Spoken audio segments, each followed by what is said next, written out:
పరమశివుని యొక్క లీలామూర్తులలో 13వ మూర్తి హరిహరమూర్తి. అంటే ఆయన యొక్క శరీరంలో సగభాగాన్ని శ్రీ మహావిష్ణువు స్వీకరించారు. అలా పరమశివుణ్ణి ప్రసన్నుణ్ణి చేసుకుని ఆయన శరీరంలో సగభాగాన్ని శ్రీ మహావిష్ణువు స్వీకరించినటువంటి మూర్తిని హరిహరమూర్తి అంటారు. నువ్వు ఎటువంటి భక్తితో ఎటువంటి ఉపాసన చేసి శంకరుని యొక్క శరీరంలో అర్ధభాగాన్ని పొందావో ఆ ఉపాయాన్ని నాకు చెప్పవలసినది అని పార్వతీదేవి నారాయణుణ్ణి ప్రార్థన చేస్తే శ్రీమన్నారాయణుడు పార్వతీదేవికి ఉపదేశం చేసినటువంటి స్తోత్రమే శివాష్టోత్తర శతనామ స్తోత్రం. ఈ శివాష్టోత్తర శతనామ స్తోత్రాన్ని ఆధారం చేసుకుని పార్వతీదేవి శంకరుడి యొక్క శరీరంలో అర్ధభాగాన్ని పొందింది. అది 14వ స్వరూపం. దాన్ని అర్ధనారీశ్వర స్వరూపము అని పిలుస్తారు. మనకి కూడా కావలసింది మనుష్య జన్మ యొక్క పరమ ప్రయోజనం భగవంతుడితో ఐక్యమే కనుక శివాష్టోత్తర శతనామ స్తోత్రాన్ని ప్రదోష వేళలో చదవడం మనకి ఇహమునందు సమస్తమైన కోర్కెలని తీరుస్తుంది, పారలౌకిక సుఖమును భగవంతుని యొక్క అనుగ్రహాన్ని మన యందు ప్రసరింపచేస్తుంది. నిన్నటి రోజున శివనామం గురించి మీతో కొంత నేను ప్రస్తావన చేసి ఉన్నాను. శివో మహేశ్వర అని పిలుస్తారు. ఈ మహేశ్వర అనబడేటటువంటి నామం చిత్రమైనటువంటి నామం. మనకి మంత్రపుష్పం చెప్పినప్పుడు ఒక మాట చెప్తుంటాం, ఈశాన సర్వ విద్యానాం ఈశ్వర సర్వభూతానాం బ్రహ్మాధిపతిర్బ్రహ్మణోధిపతిర్బ్రహ్మ శివో మే అస్తు సదాశివోం అని. సర్వమంగళములకు కారణమైనటువంటి వాడు, సర్వ జగన్నియామకుడు, సృష్టి స్థితి లయలు చేసేటటువంటి వాడు, తానొక్కడే అయి ఉండి కానీ సృష్టి చేసినప్పుడు ఒకడిగా, స్థితికారకుడిగా ఉన్నప్పుడు ఒకడిగా, లయకారకుడిగా ఉన్నప్పుడు ఒకడిగా, మూడుగా కనపడుతూ ఆయన యొక్క అనుగ్రహము చేత జ్ఞానము కలిగినప్పుడు అవి మూడు కావు ఒక్కటే అన్న జ్ఞానము ఎవరి నుంచి ప్రసరిస్తుందో ఆయన మహేశ్వరుడు. ఆయనే మూడుగా కనపడేటటువంటి ఒక్కటి. అందుకే పోతన గారు భాగవతంలో ఒక చోట ఒక మాట అంటారు, 3 మూర్తులకును 3 రూపములకు 3 కాలములకు మూలమగుచు భేదమగుచు తుది కభేదమయ్యొప్పారు బ్రహ్మమనగ నీవే పాలనయన అని పిలుస్తారు. 3 రూపములకు మనకి సృష్టి స్థితి లయ అని 3 మాటలు వాడుతుంటాం. సృష్టి అంటే పూర్వం లేనటువంటి దాన్ని మన కంటికి కనపడేటట్టుగా ఒక కొత్త వస్తువు తయారగుట, ఒక కొత్త ప్రాణి ఆవిర్భవించుట, దానికి సృష్టి కార్యము అంటారు. స్థితి అంటే వచ్చినటువంటి పదార్థము కొంతకాలం అలా క్షేమంగా ఉండుట. లయము అంటే ఎక్కడి నుంచి వచ్చిందో అక్కడికి వెళ్ళిపోవుట. అయితే చాలామందికి ఒక తప్పు అభిప్రాయం ఉంటుంది. రుద్రుడు లేదా శివుడు అనేటప్పటికీ ఆయన సంహారకర్త, అనగా చంపేస్తాడు బాబోయ్. శంకరుణ్ణి ప్రార్థన చేస్తే ఆయన లయకారకుడు కదండి, చంపేస్తాడంటారు. కాదు, అన్ని వేళలా లయము అన్న శబ్దానికి అర్థం కేవలం చంపేయడం కాదు. ఆయన చాలా ఉదారుడై ఉంటాడు. మీకు నేను కొన్ని ఉదాహరణలు చూపిస్తాను. మనకి లయమునందు స్వల్పకాలిక లయము అని ఒక మాట ఉంది. స్వల్పకాలిక లయం అంటే ఏమిటో తెలుసా అండి? నేను ఆఫీస్కి వెళ్ళాననుకోండి, నా ప్రయోజనం ఏమిటి? ఆఫీస్కి వెళ్ళడం దేని గురించి అంటే నా ఇంట్లో ఉన్న భార్యాబిడ్డలు క్షేమంగా సంతోషంగా ఆనందంగా ఉండేటట్టుగా వాళ్ళకి కావలసినటువంటి ద్రవ్యమును సంపాదించడానికి ఆఫీస్కి వెడతాను. ఆఫీస్ ఎంత బాగున్నా నేను ఆఫీస్లో ఉండిపోను. ఆఫీస్కి వెళ్ళడం ఎందుకంటే ఇంటికి వచ్చేయడానికి తప్ప. ఆఫీస్కి వెళ్ళి ఆఫీస్లో ఉండిపోవడానికి ఆఫీస్కి ఎవరు వెళ్ళరు, ఇంటికి వచ్చేస్తారు. ఇంటికి వచ్చేస్తే అమ్మయ్యా ప్రాణం హాయిగా ఉందంటారు. మీరు చూడండి, తీర్థయాత్రలకు వెళ్ళిన వాళ్ళు ఓ మాట అంటుంటారు, ఓ 10 రోజులో 15 రోజులో యాత్రకు వెళ్ళినప్పుడు బాగుంటుంది. యాత్రకు వెళ్ళి రాగానే మొదట వచ్చే మాట ఏమిటంటే భార్య భోజనం పెట్టగానే ఇంట్లో చారు అన్నం అయినా ఎంత సుఖంగా ఉందోనే అంటాడు. తన ఇల్లు అనేటప్పటికీ ఒక తృప్తి. అలాగే మీ యొక్క స్వస్వరూపమునందు మీరు నిలబడినప్పుడు సుఖదుఖములనేటటువంటివి లేకుండా పరమ ప్రశాంతమైన స్థితిలో మీరు ఉంటారు. మీ స్థితి అసలు ఏమిటి? ఆనందకరమైనటువంటి స్థితి. మరి దుఃఖం ఎందుకు వస్తుంది? మనస్సు యొక్క సంకల్ప వికల్పముల వలన దుఃఖం వస్తుంది.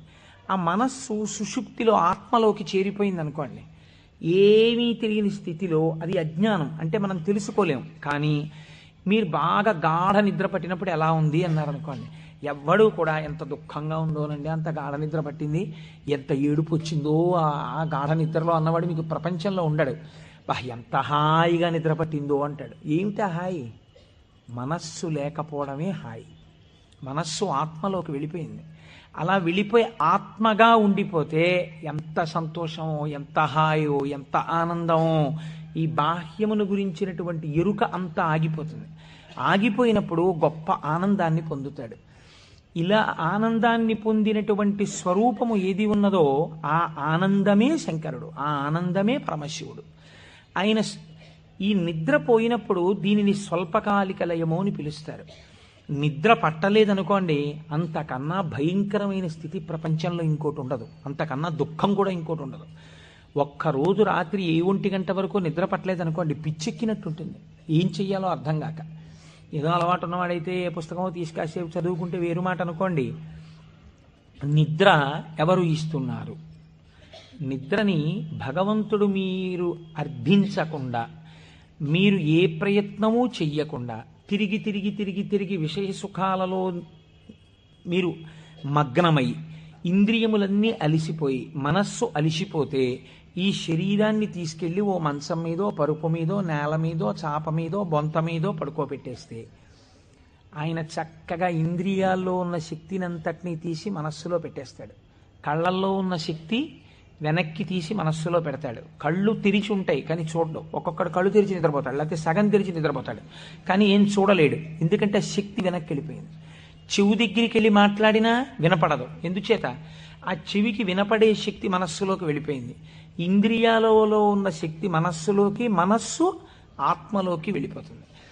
ఈ గాఢమైనటువంటి సుషుప్తి అనబడేటటువంటి నిద్రలో ఈశ్వరుడు మనకు ఒక గొప్ప ప్రయోజనాన్ని చేకూరుస్తాడు. దీన్నే స్వల్పకాలిక లయము అంటారు.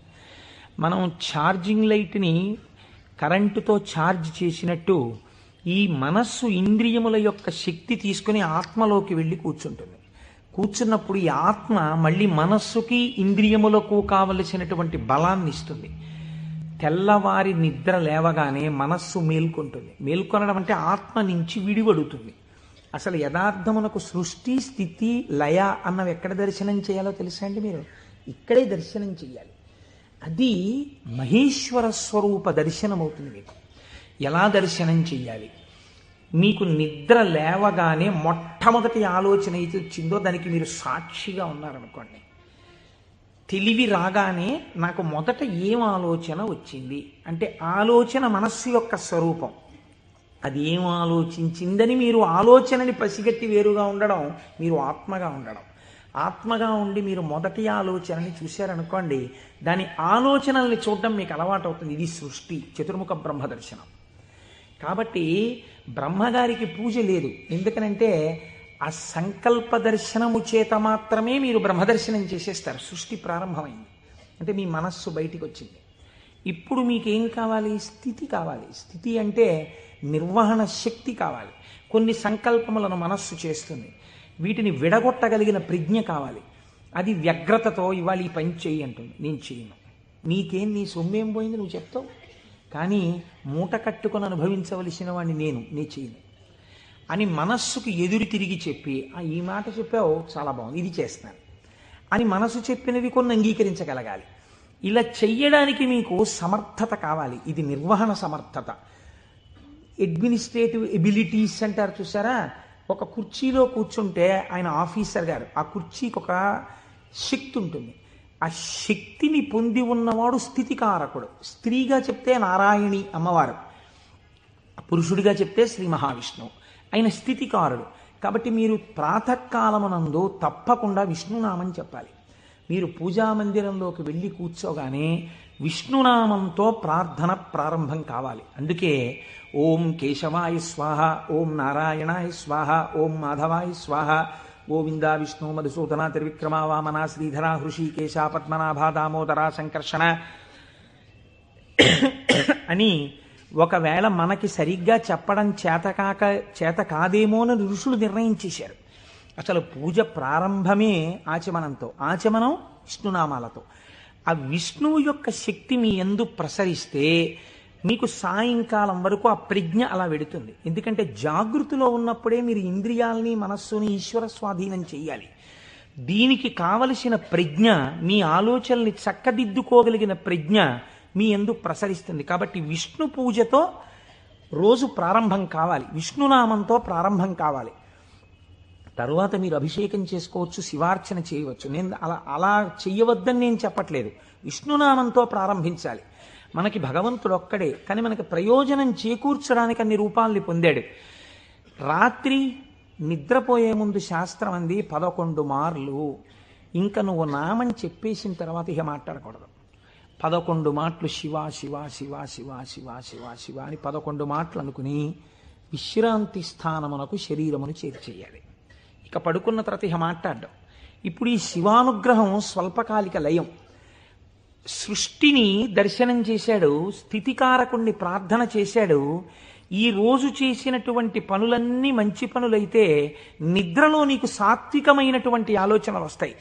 సాత్వికమైన ఆలోచనలతో, చిత్తశాంతితో, భయానకమైన కలలు రాకుండా హాయిగా నిద్రపుచ్చగలిగినటువంటి స్వరూపము స్వల్పకాలిక లయమైనటువంటి పరమశివ స్వరూపము.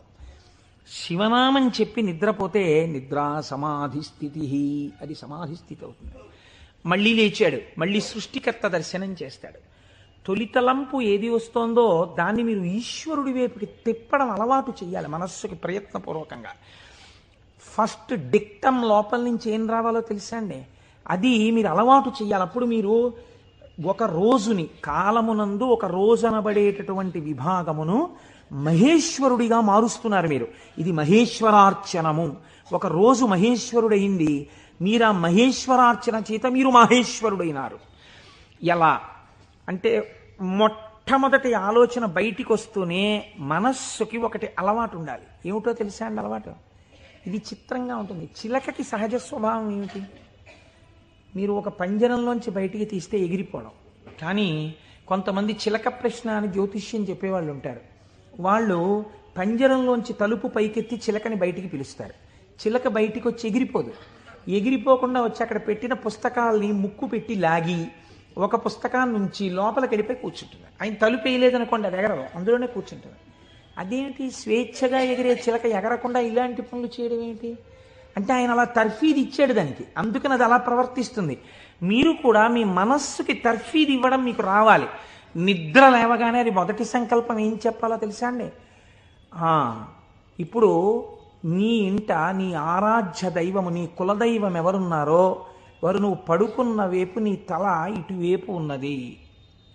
సాధారణంగా నిద్రపోయేటప్పుడు ఎడమ వైపుకి నిద్రపోమ్మని శాస్త్రం. నువ్వు కొంచెం ఓరగిలా పడుకుని కొద్దిగా తల కుడిపక్కకి తిప్పి నీ కన్నులు విప్పితే నీ దృష్టి ప్రసారము తిన్నగా నీ కులదేవతా స్వరూపము మీద పడుచున్నది. అది లక్ష్మీనారాయణులు కానివ్వండి, పార్వతీ పరమేశ్వరులు కానివ్వండి. నేను దాని యందు అభ్యంతర ప్రకటన చెయ్యను, ఉన్నది ఒకటే పరబ్రహ్మం. కనుక ఇది మొదటి ఆలోచన కావాలి. ఇది మనస్సుకి మీరు అలవాటు చేయాలి. అంతేకాని టైం అయిపోతోందని గడియారం వంక చూస్తూ కంగారుగా లేవడం అలవాటు కాకూడదు. మీ తల ఇలా తిప్పి మీ కళ్ళు విప్పితే మీ మొట్టమొదటి దృష్టి ఇలా చెదురుతూ బాగా నిద్రపోయినటువంటి కనులలోంచి జరిగిన మొదటి కిరణ ప్రసారము పరమేశ్వర మూర్తి మీద పడడము చేత పరావర్తనము చెంది ఆ పార్వతీ పరమేశ్వర లేక లక్ష్మీనారాయణ దర్శనము ఇక్కడ జరిగి ఈ కంటితో చూసి లేచిన తర్వాత కాలు పెట్టే ముందు మనస్సు మళ్ళీ సముద్రవసనే దేవి పర్వత స్తనమండలే అని ఒక శ్లోకం చెప్పి కిందకి దిగగానే, గురువుగారు మీరు నాకు ఉపదేశం చేశారు, మీరు చెప్పిన బుద్ధితో ఈనాటి నా రోజు గడుచుగాక అని నేల మీద పడి గురువుగారి పాదాలని ఒక్కసారి మనస్సులో ధ్యానం చేసి వారి పాదాలకి శిరస్సు తాటించి పైకి లేవడం. ఇది మీకు అలవాటు అయిందనుకోండి, మీకు తెలియకుండా మీరు మొదటి ఆలోచన రావడానికి సాక్షి. ఇప్పుడు ఈ ఆలోచనని మీరు ఒక దిశానిర్దేశం చేస్తున్నారు. ఇది స్థితికారకత్వం. అసలు నిజంగా ఒడిసి పట్టడం. ఇలా తిప్పడాన్ని యథార్థమునకు ఒక రోజును మహేశ్వరుడిగా మార్చుట కాకుండా ఎక్కడో మహేశ్వరుడు ఉన్నాడు, ఆయన సృష్టికర్త స్థితికర్త ప్రళయకర్త. మీరెప్పటికీ సృష్టికర్త స్థితికర్త ప్రళయకర్త దర్శనం చేస్తారు? లలితా సహస్రనామంలో, లలితా అష్టోత్తరంలో అమ్మవారికి ఒక నామం ఉంది, భావనామాత్ర సంతుష్టాయై నమః. మీ భావన ఎలా ఉందో దాని చేత ఆవిడ సంతుష్టురాలవుతుంది, ఆవిడ ఆనందిస్తుంది. ఇక్కడ మీరు భావన చేస్తుంటే ఈ శక్తి అంతా ఆవిడే, ఇక్కడ ఉన్న శక్తి, ఇక్కడ ఉన్నటువంటి ప్రకృతి వికారమైన శరీరం ఆవిడే. ఇది ఆయన్ని కోరుతోంది. దీన్ని దానితో కలపాలని ఆవిడ తెర పైకెత్తుతుంది. ఇది మాయా అన్న అవనిక ఒక రోజున పైకెత్తేస్తుంది ఆవిడ. అప్పుడు మీరు దాంతో కలుస్తారు. ఇది జీవితంలో అనుసంధాన ప్రక్రియగా వెళ్ళవలసినటువంటి మహేశ్వర స్వరూపం. అంతేకాని మహేశ్వర స్వరూపం అనగా ఏదో దేవతలందరి చేత పూజింపబడువాడు, నేను దాన్ని దోషం అంటలేదు, నేను తప్పంటలేదు. కానీ మీరు అలా అనుసంధానం చేసుకుంటే అది భక్తికి బాగా పనికొస్తుంది. అందులో నేను ఎంతమాత్రము దోషమెంచను.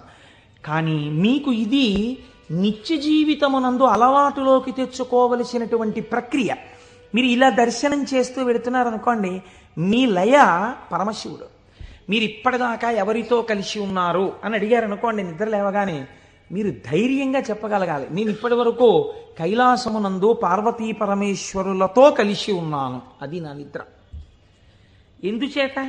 నా నిద్రని నేను అలా స్వీకరించాను పడుకోబోయే ముందు. నేను లేచినప్పుడు నేను చతుర్ముఖ బ్రహ్మ దర్శనము చేత సృష్టికర్త దర్శనమే నా యొక్క మేల్కొనుట. నా పూజామందిర ప్రవేశము స్థితికర్త యొక్క ప్రార్థన. నా నిన్నటి రోజు సృష్టికర్త, స్థితికర్త, ప్రళయకర్తల యొక్క సమాహారము, మహేశ్వర స్వరూపముగా నా చేత ఉపాసన చేయబడిన కాలము. కనుక నేనెవరినయ్యాను? మహేశ్వరోపాసన చేత నేను ఒక మహేశ్వరుడనైనాను. ఇది మీ జీవితమునందు రావలసిన ప్రక్రియ. ఇలా చెయ్యగా చెయ్యగా చెయ్యగా చెయ్యగా భ్రమరకీటక న్యాయంలో ఒకనాడు మీరు ఆ స్వరూపాన్ని పొందుతారు. ఇలా కాకుండా వేరొక రకమైనటువంటి ఆలోచనతో జీవితం వెళ్ళిందనుకోండి, వ్యగ్రతతో, అసలు మీరు ఆత్మలోంచి విడిపడడంలో మీకు కృతజ్ఞతాభావం లేదు. ఆ నిద్ర పట్టింది, లేవడం దేనికోసం? న్యూస్ పేపర్ కోసం. న్యూస్ పేపర్ తీస్తే ఏముంటుంది? న్యూస్ పేపర్కి ఎప్పుడు ఏం కావాలంటే మళ్ళీ రేపు కూడా మీరు 3 రూపాయలు ఇచ్చి కొనుక్కోవడానికి తగినటువంటి ఉద్వేగమును మీ యందు కల్పింపగలిగినటువంటి ప్రధానమైన వార్తని హెడ్లైన్స్గా వెయ్యాలి. అది పేపర్ టెక్నిక్. అంతేగాని మీ మనస్సుకి ఉల్లాసమును కల్పించేటటువంటి ఒక సాత్వికమైన విషయాన్ని తీసుకొచ్చి హెడ్లైన్స్గా వాళ్ళు ఎందుకు వేస్తారు? పేపర్ని కూడా మీరు దోషం పట్టకూడదు. అది వాళ్ళ యొక్క జీవన విధానం, అది పేపర్ యొక్క లక్షణం. అందరూ అలా కోరుకుంటున్నారు. కాబట్టి అందులో ఉద్వేగం ఉండి తీరుతుంది. ఉద్వేగము ఉండి తీరుతున్న విషయాన్ని నువ్వు ముందెళ్ళి పట్టేసుకుని పూజామందిరంలోకి వెళ్ళారనుకోండి, ఇప్పుడు మీ మనస్సు ఏమవుతుందంటే ఈ ఉద్వేగపూరితమైన విషయాన్ని మనస్సు పట్టుకుంది కాబట్టి దాన్ని పట్టుకు తిరుగుతుంటుంది. ఇక్కడ ఓం కేశవాయ స్వాహ, ఓం నారాయణాయ స్వాహ, ఓం మాధవాయ స్వాహ అంటుంటాడు. కానీ చూసా అక్కడ ఎలా అయిందో, ఎలా దెబ్బలాడుతున్నారు, ఏమిటో ఈ లోకం. ఇంకెందుకు ఆ పూజ అంటే? పట్టుకోకూడని వస్తువును ముందు పట్టుకుని నువ్వు ప్రారంభం చేశావు. మనస్సు చించలమైంది. దానికి సాత్విక భావనతో ప్రారంభం చెయ్యాలి. పరమ సత్వగుణ ప్రధానుడై, స్థితికారకుడై మీ మనస్సుని ఆహ్లాదపూరితముగా ఉంచి ఈశ్వరాభిముఖం చేయగలిగిన శక్తి విష్ణు శక్తి. అందుకని విష్ణునామంతో రోజు ప్రారంభం కావాలి. కనుక ఇది మీరు నిత్య జీవితంలోకి మహేశ్వర స్వరూపాన్ని తెచ్చుకోవలసినటువంటి విధానం. ఇప్పుడు ఈ మహేశ్వరుడు మీరు మామూలుగా వాంగ్మయ రీత్యా చూసినప్పుడు ఈయన నియంత నియంత అన్న మాట నేను తేలికగా ఎందుకు వాడేశానో తెలుసా అండి? అది పౌరాణికమైన భాషలో వాడబడిన మాట కాదు. నువ్విలా ఎందుకు చేశావు అని వేరొకరు అడగలేనివాడు. ఈ ఈశ్వరుడు యొక్క స్థితి ఎలా ఉంటుందంటే, అసలు మీరు అలా అడగడానికి వస్తువుని ఆయన మీకు దూరం చెయ్యాలి, మీ చేత ఏడిపించాలి. అది ఆయన తప్ప ఒప్ప? మీరు చేసిన పాపపుణ్యాలను ఆయన లెక్క రాసుకున్నాడు. నాకు వద్దు అంటే, నాకు దుఃఖం వద్దంటే చెయ్యకు పాపం. దుఃఖం వద్దనుకుంటే పాపం చెయ్యకు. ఈశ్వరుడు నీకు పుణ్యమే చేస్తే నీకు సుఖమే ఇవ్వడానికి ఆయన సిద్ధంగా ఉన్నాడు. నువ్వు బురదగుంటలో పడుకుని నాకు పన్నీటి వాసనలో కొట్టాలి నా శరీరం అంటే ఎందుకు కొడుతుంది? ఎలా కొడుతుంది? నువ్వు ఏం చేశావో దాని ఫలితాన్ని నువ్వు పొందుతూ ఉంటావు. కాబట్టి ఈశ్వరుడు నీ కంటికి కనపడి ఫలితాన్ని ఇవ్వడు. వెనక నుండి ఫలితాన్ని ఇస్తాడు. ఇదే పోతన గారు అంటారు, స్త్రీ పురుష నపుంసకమూర్తియును కాక తిర్యక అమర నరాది మూర్తియును కాక కర్మ గుణ భేద సరసత్ప్రకాశి కాక వెనుకనన్నియుతానగు విభుతలంతు. ఆ వెనకనున్న పరమాత్మ ఉన్నాడే, నేను ఆయనకి నమస్కరిస్తున్నాను అన్నారు. ఇప్పుడు చూడండి, ఆ మహేశ్వర శబ్దం గురించి అన్నారు, త్వం ఈశ్వరాణం పరమం మహేశ్వరం తం దేవతానాం పరమంచ దైవతం.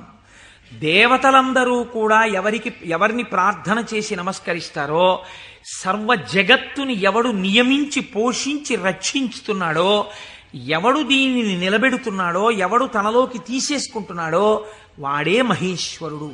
వాడు సర్వజగన్నియామకుడు, వాడు పరబ్రహ్మమై ఉన్నాడు. ఇటువంటి పరబ్రహ్మము నీకెక్కడ దర్శనమవుతుంది అని అడిగారు. చూడవచ్చా? నాకు ఎప్పుడైనా ఇలాంటి వాడిని ఒకసారి చూడాలనిపించింది అంటే శాస్త్రం అంది, మహేశ్వర దర్శనము చెయ్యడానికి మహేశ్వర దర్శనము చెయ్యాలన్న తాపత్రయము నీకు కలగాలి అంది. ఇదొక చిత్రమైన మాట అండి. మీరు కొంచెం జాగ్రత్తగా ఆలోచించండి. ఒక మహాపురుషుడు ఒక ఆయన ఉన్నాడు ఈ లోకంలో. కృష్ణావధానుల గారని ఒక ఆయన ఉన్నారు. ఆయన ఒక మహాపురుషుడు. వేదం చదువుకోవడం కాదు, చదువుకున్న వేదాన్ని నిరంతరము అనుష్ఠానములోకి తెచ్చుకున్నవారు. అంతటి మహాపురుషుడు ఆయన. అలాగా అండి, అంటే ఏం చేస్తుంటారండి అంటే, 4 ఆవుల మధ్యలో తుఫాన్ వచ్చి పాక కొట్టుకుపోతే 10,000 రూపాయలు పట్టుకొచ్చి ఎవరో ఇస్తే శివాలయం కట్టడానికి విరాళం ఇచ్చేసి, శివుడికి ముందు గుడి కట్టండి తర్వాత నేను ఉంటానులేండని ఆవుల మధ్యలో కాపరం చేసి బతికినవాడు. అంతటి మహానుభావుడు. తను నమ్ముకున్న వేదాన్ని నిరంతరము ఆచరణలో పెడతారు. వారు నా గృహప్రవేశానికి వచ్చారు. వస్తే ఆ రోజు నేను కొంచెం ఈ సంభారాలన్నీ పూర్తి చేసుకుని వేద పఠనం ఏర్పాటు చేసి నేను ఇంట్లోకి వెళ్ళేటప్పటికీ కించిత్ అసుర సంధ్య వేళయింది. నేను వెళ్ళేటప్పటికి వారు వెళ్ళిపోతున్నారు. అరేరే ఇదేంటి వెళ్ళిపోతున్నారు కృష్ణావధానులు గారు, అలా వెళ్ళిపోరే, ఈ కోటేశ్వరరావు మనం వచ్చేటప్పటికి లేడు, స్వాగతం చెప్పలేడని కోపగించుకుని వెళ్ళిపోయే మనిషి కారేవారు, ఎందుకు వెళ్ళిపోతున్నారు? ఓహో అసుర సంధ్య వేళ, సంధ్యావందనానికి ఎడుతూ ఉండాలి అనుకున్నాను. ఎవరినో పిలిచి కృష్ణావధానులు గారు ఎక్కడికి ఎడుతున్నారండి? వెంకటేశ్వర స్వామి గుళ్ళో కూర్చుని సంధ్యావందనం చేసుకోవడానికి ఎడుతున్నారు. ఆయన సంధ్యావందనం చేయలేదనుకోండి, మీరు నేను అడుగుతామా, అయ్యా మీరు సంధ్యావందనం ఎందుకు చేయలేదండి అని? ఎక్కడ నుంచో కష్టపడి కాకినాడ వచ్చి ఆ వేళకి మాత్రం సభలోంచి లేచి వెళ్ళిపోయి వెంకటేశ్వర స్వామి గుళ్ళో కూర్చుని సంధ్యావందనం చేసుకుని మళ్ళీ తిరిగి వచ్చి సభలో కూర్చున్నారు ఆయన. ఇది తాను చదివినటువంటి వేదాన్ని, తాను తెలుసుకున్న విషయాన్ని ఆచరణలో పెట్టడం. దీనిని శ్రద్ధ అంటుంది శాస్త్రం. నీకు చెప్పడం కాదు, నీకు అనుష్ఠాన పర్యంతమునందున్నదా, దీనికి ఎవడో చూస్తాడని కాదు, ఈశ్వరుడు సర్వసాక్షి చూస్తున్నాడన్న బెరుకు నీకుంటే ఒకడు చూసి మెచ్చుకోవాలని నువ్వు చెయ్యవు. నీ చెయ్యడం నీ విధి అని నువ్వు చేస్తావు. ఇప్పుడు నువ్వు అటువంటి మహాపురుషుడు ఒకడు ఉన్నాడు, నువ్వు తెలుసుకున్నావు. ఇప్పుడు మీ మనస్సు ఏమవుతుంది? ఎప్పుడైనా కృష్ణావధానుల గారిని చూద్దామనిపిస్తుంది కదండి. ఇప్పుడు రేపు సుబ్రహ్మణ్యేశ్వర స్వామి వారికి మనం ఇక్కడ ఉత్సవం చేయబోతున్నాం. ఆ సుబ్రహ్మణ్యేశ్వర స్వామి వారికి ఉత్సవం చేసిన రోజున కారు దిగి నడవలేక శిష్యులు పట్టుకుంటే కృష్ణావధానులు గారు వచ్చి ఇక్కడ కుర్చీలో కూర్చున్నారనుకోండి, మీ ప్రయత్నం లేకుండా, వారు కోటీశ్వరుడని కాదు, వారు పెద్ద ఆఫీసర్ అని కాదు, మోకాళ్ల మీదకి పంచె కట్టుకుని లాల్చీ కూడా వేసుకోకుండా ఓ ఉత్తరీయం కప్పుకుని గుండు చేయించుకుని పిలక పెట్టుకుని 3 విభూతి రేఖలు పెట్టుకుని బొట్టు పెట్టుకుని సరిగ్గా కనపడక కళ్ళు చిప్పిలించి చూస్తున్న కృష్ణావధానులు గారు అడుగు తీసి అడుగేస్తుంటే మీ అందరి చేతులు ఇలా అంటాయి. ఎందుకంటాయి? ఆయన ఒక మహాత్ముడన్న ఎరుక మీకు కలిగింది. ఈ ఎరుక లేకుండా మీరు దర్శనాన్ని వాంఛిస్తారా? మీరు ఒకసారి ఈ శివమహాపురాణాన్ని వినడం ఒక కథ కింద వినే ప్రయత్నం మీరు చేయకండి. అది మీ జీవితాన్ని అభ్యున్నతి మార్గంలోకి తీసుకెళ్ళదు. దాన్ని మీ నిత్య జీవితంలో మీకు ఎలా ఉపయోగపడుతుందో మీరు ఆలోచించండి. పరమాచార్య స్వామి ఎక్కడ మాట్లాడినా, ఎప్పుడు మాట్లాడినా అలాగే మాట్లాడేవారు. ఎప్పటి కథల కిందో వారు మాట్లాడేవారు కాదు, ఇప్పుడు నీకు ఎలా పనికి వస్తుందో వారు మాట్లాడేవారు. అది ఒక సద్గురువుకు ఉండవలసిన లక్షణం. అందుకే నడిచే దేవుడు అయ్యారు మహానుభావుడు. కాబట్టి చూడండి, ఇప్పుడు మీకు కృష్ణావధానులు గారు అంటే తెలిసింది, వారిని చూడాలి అనిపిస్తుంది. ఉదాహరణకి వారు రాలేదనుకోండి సుబ్రహ్మణ్యోత్సవానికి, ఎందుచేతంటే వారి శరీరం చాలా డస్సిపోయింది, పెద్దవారు అయిపోయారు. కానీ మీరేమంటారు? కృష్ణావధానులు గారు ఎక్కడ ఉంటారంటే ఒకసారి వెళ్ళి మేము దర్శనం చేసుకొస్తామంటారు. అమ్మ ఈ టైంలో వెళ్ళండి, ఈ టైం కాకుండా వెళ్ళకండి, వారికి ఇబ్బంది, పెద్దవారు అయిపోయారు, ఈ సమయంలో వెళ్ళండి దర్శనం ఇస్తారు. మీరేం చేస్తారు? ఇంత డబ్బు పాడు చేస్తున్నాం, పోతే పోయింది, కారు ఎక్కేవో 500 పెట్టుకుని వెళ్ళొద్దాం అని ఒక ఆదివారం నాడు పొద్దున అలా కృష్ణావధానుల గారి దగ్గరికి వెళ్ళొచ్చిన వాళ్ళు ఎంతమందో నాకు తెలుసు.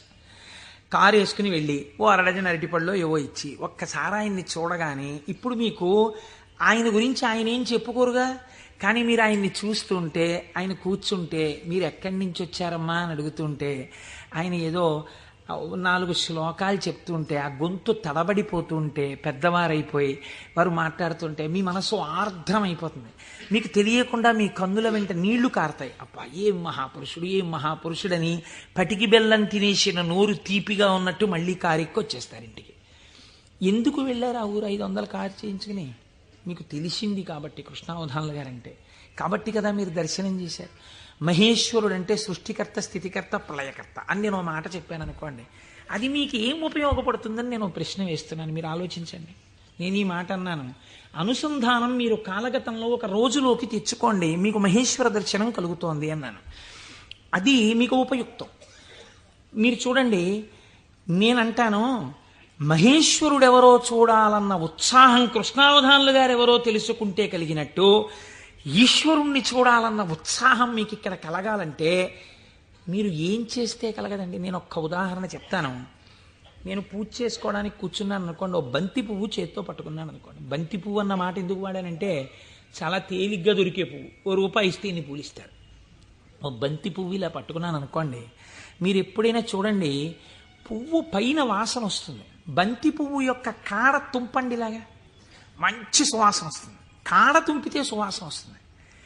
ఈశ్వర ఏమీ అమరిక, ఒక గొట్టం మీద ఇదే రంగు రేకులు ఇలా ఇలా ఇలా ఇలా ఇలా ఇంత మొగ్గని అందులో ఇన్ని దాచి అలా విచ్చుకునేటట్టు చేసి ఇంత అమరికగా ఇలా ఉండి వాటి మీద మళ్ళీ ఓ వరస, వాటి మీద ఓ వరస, వాటి మీద ఓ వరస, మధ్యలో ఓ 5, ఇంత అందంగా తయారు చేసిన శిల్పి ఎవడు? ఎక్కడున్నాడు ఈ శిల్పి? ఈ పువ్వు నేను పూజామందిరంలో భగవంతుడి పాదముల దగ్గర వేసి రేపు ఇలా తీస్తే, కాడ పట్టుకుంటే ముందు రోజు పైకి లేచిన పువ్వు ఇవాళ కాడ పట్టుకుంటే ఇలా ఒరిగిపోయింది. ఈశ్వరుడి పాదాల మీద ఒరిగిపోవడం ఓ రోజంతా ఉండి నేర్చేసుకుని ఒరిగిపోతుంది. ఇప్పుడు అంత గుబాళింపు లేదు, అంత వాసన లేదు, ఆ రేకులన్నీ ఇలా ఒరిగిపోతున్నాయి. ఇంకొంచెం ముట్టుకుంటే దుర్గంధం వచ్చి చెమాయింపు వచ్చింది.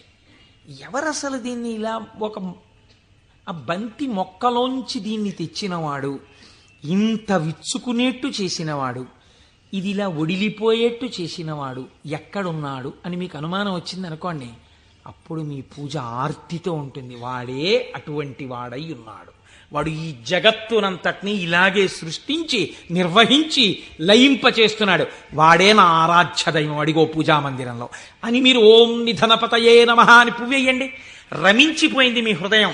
ఇది మహేశ్వర దర్శనము.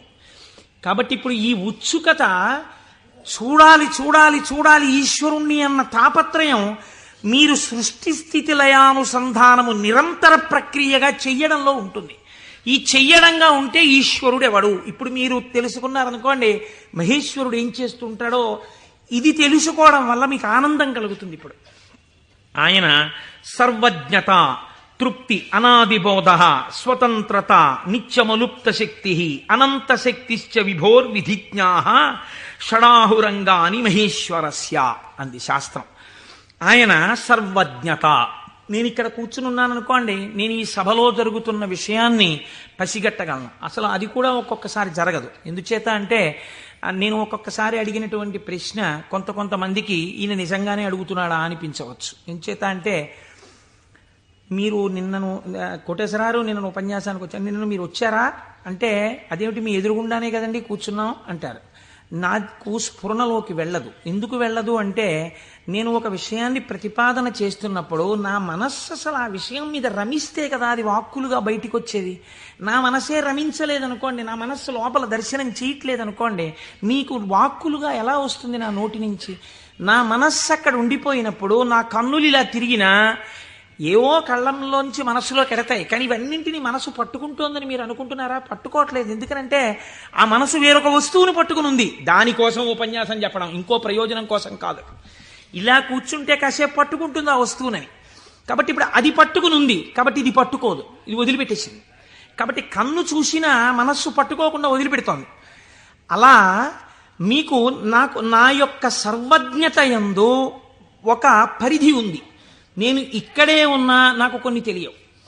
ఈశ్వరుడు అలా కాదు. మహేశ్వరుడంటే సమస్త ప్రాణుల యొక్క హృదయగతమైన అభిప్రాయములను కూడా తెలుసుకోగలడు. మీరు బాగా గుర్తుపెట్టుకోండి. మీరు చేస్తున్న పూజని చూసి నేను పూజ చేసుకుంటున్నాను అనుకోండి, ఉదాహరణ, వేరొకరి మీద ఎందుకు పెట్టాలి? నేను పరమ డాంబికంగా ఇన్ని పువ్వులు పెట్టుకుని ఓం నిధనపతయే నమః, ఓం నిధనపతాంతికాయ నమః, ఓం ఊర్ధ్వాయ నమః, ఓం ఊర్ధ్వలింగాయ నమః అన్న పూజామందిరంలో కూర్చుని పుష్పార్చన చేస్తున్నాను అనుకోండి. మీరు కోటేశ్వరరావు గారు ఉన్నారా అండి అని హాల్లోకి వచ్చి కూర్చున్నారనుకోండి. ఆహాహా, ఏం పూజ చేస్తున్నాడండి కోటేశ్వరరావు, నిజంగా ఏమి ఉచ్చారణ, ఏమి నామాలు చెప్తున్నాడు అని మీరు ఇక్కడ గబగబా సోఫాలో కూర్చున్న వారి కింద కూర్చుని కళ్ళు మూసేసుకుని, ఇప్పుడు ఆయన ఇలా పువ్వులు వేస్తుంటారు, ఇలా నామం చెప్తుంటారని మీకు ఆ నామాలు రాకపోయినా మనస్సులో ఇలా ఇలా మీ చెయ్యి అంటూ మీరు పువ్వులు వేసేస్తూ మీరు కూర్చున్నారు. అక్కడ పూజ చేస్తున్న నేను నామాలు నోటితో చెప్తున్నాను, కానీ నా మనస్సు రేపు ఉదయం నేను పెళ్లికి వెళ్ళాలి, ఈ పెళ్లికి వెళ్ళినప్పుడు మనం 10ంటికి ఆఫీస్కి వెళ్ళిపోగలమా, లేకపోతే 1 గంట పర్మిషన్ పెట్టి 11 గంటలకు వెళ్ళిపోగలమా, ఒకవేళ వాళ్ళు భోజనానికి ఉండిపోమ్మంటే దీన్ని వంట చేయమని చెప్పడమా, అక్కర్లేదులే భోజనానికి ఎడదామందామా, భోజనానికి ఎడదామంటే ఇది మీరు వచ్చి నన్ను తీసుకెడతారా ఆఫీస్కి అయితే అంటుందేమో. ఇప్పుడు ఎక్కడున్నాను నేను వాళ్ళ ఇంట్లో పెట్టే భోజనం దగ్గర ఉన్నాను. పైకి ఏం చేస్తున్నాను? ఓం నిధనపతయే నమః, ఓం నిధనపతాంతికాయ నమః. నా పూజ వింటున్నవాడు, హాల్లో కూర్చున్నవాడు ఏం చేస్తున్నాడు? ఆయన కోటేశ్వరారు ఎంత బాగా పూజ చేసుకుంటున్నారో అని తను వచ్చిన పని మర్చిపోయి అని తను రమించిపోయి ఇక్కడ ఈశ్వరుణ్ణి చూస్తూ ఆయన పాదాల మీద బొడ్డు మల్లెలు వేసేస్తున్నాడు. ఇప్పుడు పూజ చేసిన ఫలితం ఈశ్వరుడు ఎవరికి వేస్తాడో తెలుసా అండి? హాల్లో కూర్చుని ఆయనకి వేస్తాడు. కోటేశ్వరరావుకి ఏం వేస్తాడో తెలుసా అండి? ఆయన పూజ చేసుకునేటట్టుగా గట్టిగా నామాలు చెప్పిన ఫలితం వేస్తాడు. చూసారా? ఇది సర్వజ్ఞత. ఇది మీకు దొరకదు. మీరేమంటారు? నేను బయటకు వస్తే కోటేశ్వరరావు పూజ చేసుకున్నారంటారు. హృదయగతమైన అభిప్రాయమును పట్టగలిగిన వాడు. అందుకే శివానందలహరిలో శంకరాచార్యుల వారు మాట అన్నారు, వటుర్వా గేహీవా ఇతిరపి జటీవా తదితరో నరోవా యక్కశ్చిద్భవతు భవకింతేన భవతి యదీయం హృత్పద్మం యది భవతధీనం పశుపతేః తదీయస్త్వం శంభో భవసి భవభారంచ వహసి. నువ్వు వటువా మాకు చెప్పకు. నేను ఉపనయనం చేసుకున్న వటువునండి, ఏం కావాలి మాకైతే? నువ్వు సంధ్యావందనం చేస్తావా, గాయత్రి చేస్తావా చెప్పు. గేహీవా, నేను గృహస్థాశ్రమంలో ఉన్నాను, అయితే ఎవరికి గొప్ప? గేహీవా ఇతిరపి జటీవా తదితరో, అబ్బో మిగిలిన ఆశ్రమాలు ఏవైతే కానివ్వండి, మాకేమిటి గొప్ప? ఇవి కాదు. నీ మనస్సుని ఈశ్వరుడి పాదముల మీద పెట్టడం నీకొచ్చా? నీకొస్తే చెప్పు. ఈశ్వరుడు నీ వెంట పరిగెడుతున్నాడు. నీ మనస్సు అక్కడ పెట్టడానికి నువ్వు చేస్తున్నటువంటి పరిశ్రమకు పూజ అని పేరు. నీకు అది అలవాటు అవ్వడానికి పూజ చేస్తున్నావు. నువ్వు అది అలవాటు అయిపోతే ఎక్కడున్నా పూజ చేయగలవు, అంటే దాని అర్థం పూజ మానేయమని కాదు. కాబట్టి హృదయగతాభిప్రాయమును పట్టగలిగినటువంటి వాడు. ఇది సర్వజ్ఞత, స్వతంత్రత. ఇవి రెండు ముడిపడి ఉంటాయి ఈశ్వరుడితోటి. అన్నీ చూస్తూ ఉంటాడు. ఏకకాలమునందు సమస్త చరాచర జగత్తులో ఉన్నటువంటి ప్రాణుల యొక్క హృదయాంతర్గత భావములను తాను చూస్తాడు. చూసి ఆ భావముల యొక్క పరిపుష్టి చేత మోక్షాన్ని కూడా అనుగ్రహించేస్తాడు. మీకు పైకి దొరకదు. మీకు ఒక్క నాటికి పైకి చూస్తే దొరకదు. నేను మీకు దీనికి ఒక ఉదాహరణ చెప్తాను. మనం ఇవి వినటం చేతనే పరమశివుడు ప్రసన్నుడవుతాడు. పెరియ పురాణం అని మనకి నాయనార్ల చరిత్ర చెప్తుంది. అందులో శాక్య నాయనార్ అని ఒక నాయనార్. ఆయనకి గొప్ప శివభక్తి తత్పరుడు. కానీ ఆయన ఉన్నటువంటి రోజులు ఎటువంటివంటే శివుడి గురించి మాట్లాడడం కానీ, శివాన్న నామం చెప్పడం కానీ, శివార్చన చెయ్యడం కానీ కుదరనటువంటి భయంకరమైన పరిస్థితులలో ఆనాటి రోజులున్నాయి. లోపల పరమభక్తి, శివారాధన చెయ్యాలని. కాంచీపురంలో ఉండేవాడు మహానుభావుడు. శివలింగాన్ని ఒక దాన్ని తీసుకొచ్చి రోడ్డు మీద పెట్టారు ఆ రోజుల్లో. ఈయన కోరిక ఏమిటంటే మనసులో ఒక్కసారి ఆ శివలింగం దగ్గరికి వెళ్ళి ఇన్ని పువ్వులు పట్టుకొని కాస్త 2 నామాలు చెప్ప శివలింగం మీద పూలెయ్యాలని. ఆ రోజుల్లో పరిస్థితి ఏమిటంటే శివలింగం మీద పూలు ఎవడైనా వేశాడో, శివుడికి నమస్కరించాడో ప్రళయమే. కాబట్టి ఇప్పుడు ఎలా శివ పూజ చేయడం? ఆయన ఏమించుకున్నాడంటే మార్గం, శివార్చన చేయని వాడిలా పైకి కనపడాలి, లోపల శివార్చన చేస్తున్న కోరికకి తీరాలి. అందుకని ఆయన అటుగా వెడుతూ రోజు అన్నం తినే ముందు కళ్ళంబట నీళ్లు పెట్టుకుని, శివ నీ పూజ చెయ్యకుండా ఎలా తిననయ్యా అన్నమని ఆ రోడ్డు మీద ఉన్న శివలింగం దగ్గరికి వెళ్ళి, శివుడివా నువ్వు శివుడివా అనో రాయి తీయడం. ఇంత పెద్ద చామంతి పువ్వు నా చేత్తో పట్టుకున్నాను అనుకుని శివట నిలబడేసేవాడు. లోపల చామంతి పువ్వు వేశాను, శివుడివా అని మళ్ళీ ఇలా తీయడం, శివ అని మళ్ళీ ఇలా ఓ రాయేయడం. ఇంత బొడ్డు మల్లె వేశాను. పరమశివుడి పాదాల మీద ఏం పడ్డాయో తెలుసా అండి? చామంతి పూలు, మల్లెపూలు పడ్డాయి. చూసే వాళ్ళందరూ ఏమనుకున్నారో తెలుసా అండి? వీడు అసలు నిజంగా మన మాట వింటున్నవాడు, చూసావా శివలింగం మీద రాళ్ళు వేస్తున్నాడు వీడు, వీడిని మనం చాలా గౌరవంగా చూడాలనుకున్నాం. లోకానికి అర్థం అవుతుందా, శివుడికి అర్థం అవుతుందా? శివుడికి అర్థం అవుతుంది. ఇది శాక్యనాయనార్ జీవితం, ఇంతే ఆయన పూజ. ఇది ఆర్తిలోంచి వచ్చిన పూజ. ఒకరోజు ఆయన అన్నం తినడానికి కూర్చున్నాడు, భార్య వడ్డించింది. వడ్డిస్తే అన్నం తినబోయాడు. శర్వహ అనో నామం జ్ఞాపకానికి వచ్చింది. ఈ అన్నం నాకు పెట్టినవాడు శంకరుడు, లోపలికెడితే జీర్ణం చేస్తున్నవాడు శంకరుడు, అగ్నిని ఆదేశించి అన్నాన్ని ఉడికేటట్టుగా నా ఇంట పాచకుణ్ణి చేసినవాడు శంకరుడు, నీటిగా ఈ అన్నం ఉడికేటట్టు కలిసినవాడు శంకరుడు. నేను శంకరుణ్ణి, నేను పశువు తిన్నట్టు ఈ అన్నం తినడానికి వచ్చాను. ఇవాళ శివలింగం మీద 4 పువ్వులు వేయడం మర్చిపోయానని అన్నపు పళ్ళెం దగ్గర లేచి భార్యకి చెప్పకుండా పరుగున శివలింగం దగ్గరికి వెళ్ళాడు. పూజ చేయకూడదు, పరిస్థితులు ఎలా ఉన్నాయి? నిలబడి 4 రాళ్ళు తీసి శివుడివా అని మళ్ళీ వేశాడు. వేస్తూ ఇంతకన్నా చెయ్యలేకపోతున్నానయా అని కన్నుల నీరు కార్చాడు. వెంటనే ఈశ్వరుడు ఆయనకి నటరాజమూర్తిగా సాక్షాత్కరించి తనలోకి కలిపేసుకున్నాడు. ఇప్పుడు మీరు చెప్పండి, శాక్యనాయనార్ జీవితంతో మీకేమర్థమవుతోంది? మహేశ్వరుడన్న శబ్దం చేత మీ సంకల్పములను, మీ హృదయ శుద్ధిని, మీ చిత్తశుద్ధిని చూడగలిగినవాడు. ఇది ఆయన స్వతంత్రత. ఇప్పుడు మీరు బాహ్యంలో ఆయన లోపల చేసింది మీకు తెలియదు. అంటే శంకరుడి మీద రాళ్లు వేసినటువంటి వాడికి మోక్షం ఇచ్చినవాడు శంకరుడు అని మీరు సిద్ధాంతం చేశారనుకోండి, మీరు నేను అలా వేస్తే ప్రమాదాలు వస్తాయి. కాబట్టి లోపల ఏ భావనతో ఒక్క రాయి వేసినా దాన్ని భావనకి అనుగుణంగా తీసుకుని ఉద్ధరించి, చాలు పొంగిపోయాను రా నీ భక్తికని అన్నం విడిచిపెట్టి 4 రాళ్లతో పూజ చేసిన వాడికి మోక్షం ఇచ్చినవాడు.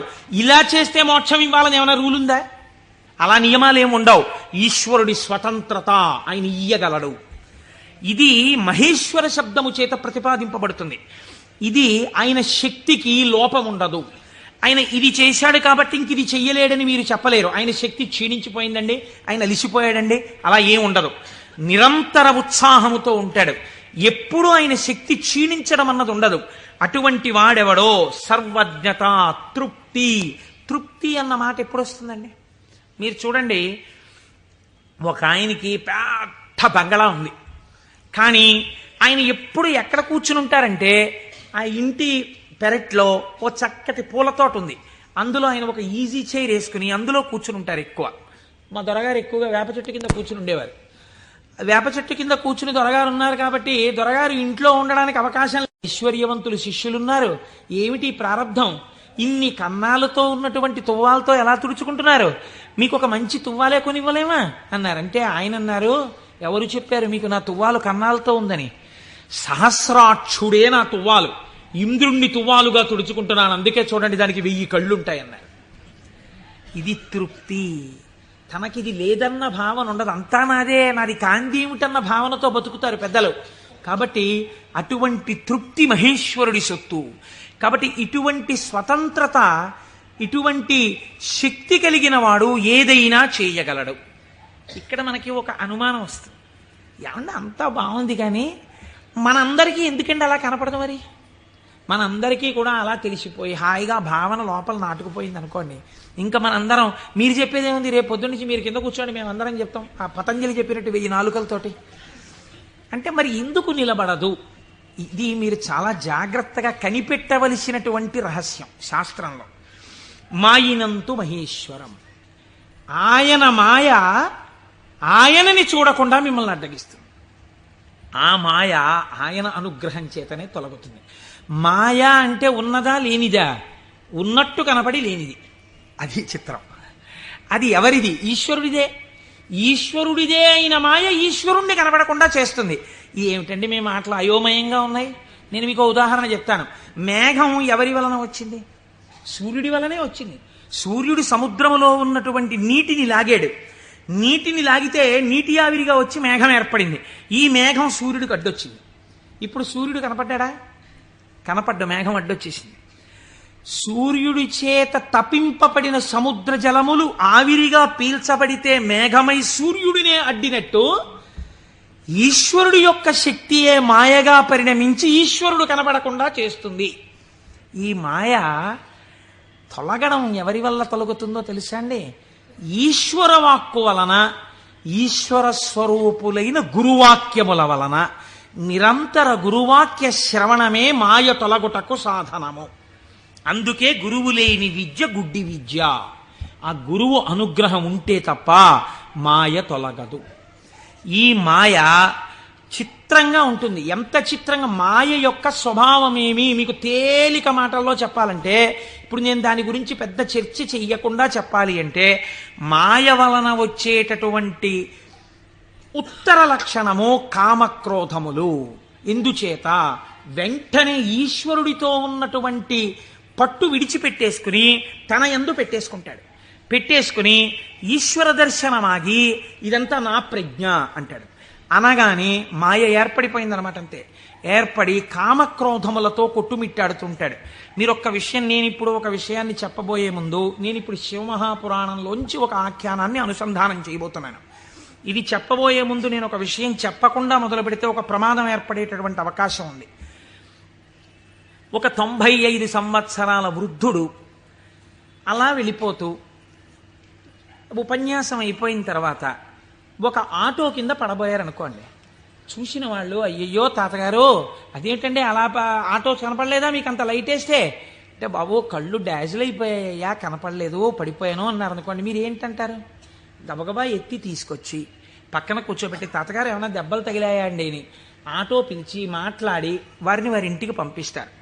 నాలాంటి ఒక దుఃఖపోతూ ఇలా ఇలా అడ్డు పెట్టి ఆటో కింద పడ్డాడు అనుకోండి, మీరు ఏమంటారు? ఏమయ్యా ఆ మాత్రం చూసుకోలేవా ఏంటి, అలా వెళ్ళిపోయి పడిపోయేంటి అంటారు కదా. ఒక అజ్ఞాని పడిపోయాడు అనుకోండి, అది పెద్ద విశేషంగా మీరు చెప్పక్కర్లా. ఎంతటి మహాత్ములు కూడా మాయకి ఎలా పడిపోతూ ఉంటారో మీరు తెలుసుకున్నారనుకోండి, దానికి ఎంత శ్రద్ధ అవసరమో మీకు అర్థమవుతుంది. కాబట్టి అలాంటివి చెప్పేటప్పుడు ఏ కోటేశ్వరరావు లాంటి వాడో కామమునకు వశుడైనాడు, క్రోధమునకు వశుడైనాడు అని చెప్తే అది పెద్ద విశేషం ఏంటంటే వాడు మా లాంటి వాడే అంటారు. కాదు, ఒక మహాపురుషుడు అలా వశుడైనాడు అనుకోండి. అందుకే వాళ్ళు మహాత్ములు ఎవరు తమ జీవితంలో సంఘటనలు దాచరు, రాసేస్తారు. మహాత్మా గాంధీ గారు జీవితంలో ఆటోబయోగ్రఫీ రాసుకున్నప్పుడు చెప్పుకున్నారు, చంద్రశేఖర పరమాచార్య స్వామి 73వ ఏట ఇప్పటికీ నన్ను ఆశ అప్పుడప్పుడు పట్టుకునే ప్రయత్నం చేస్తూ ఉంటుందని చెప్పుకున్నారు. మహాత్ములు దాచరు.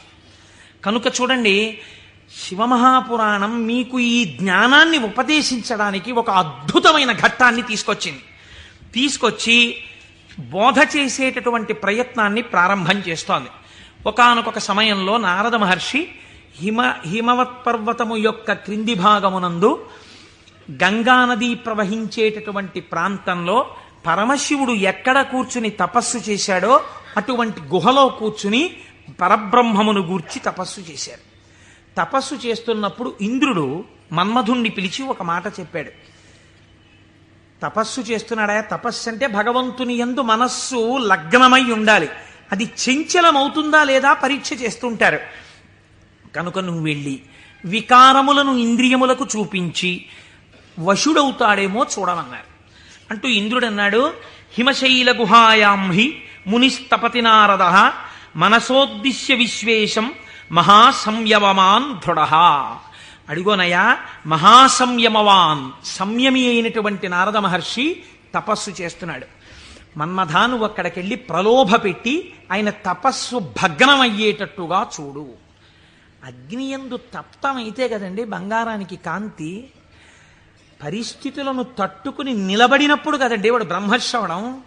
కాబట్టి ఆ తపస్సుకి విఘ్నం పెట్టడం, ఆ తపస్సు సిద్ధించడానికి బాగా పుటం పెట్టడమే నా దృష్టిలో. ఇప్పుడు మన్మథుడు వెళ్ళాడు, ఏదో ప్రయత్నం చేశాడు, ఆయన ఏం లొంగలేదు.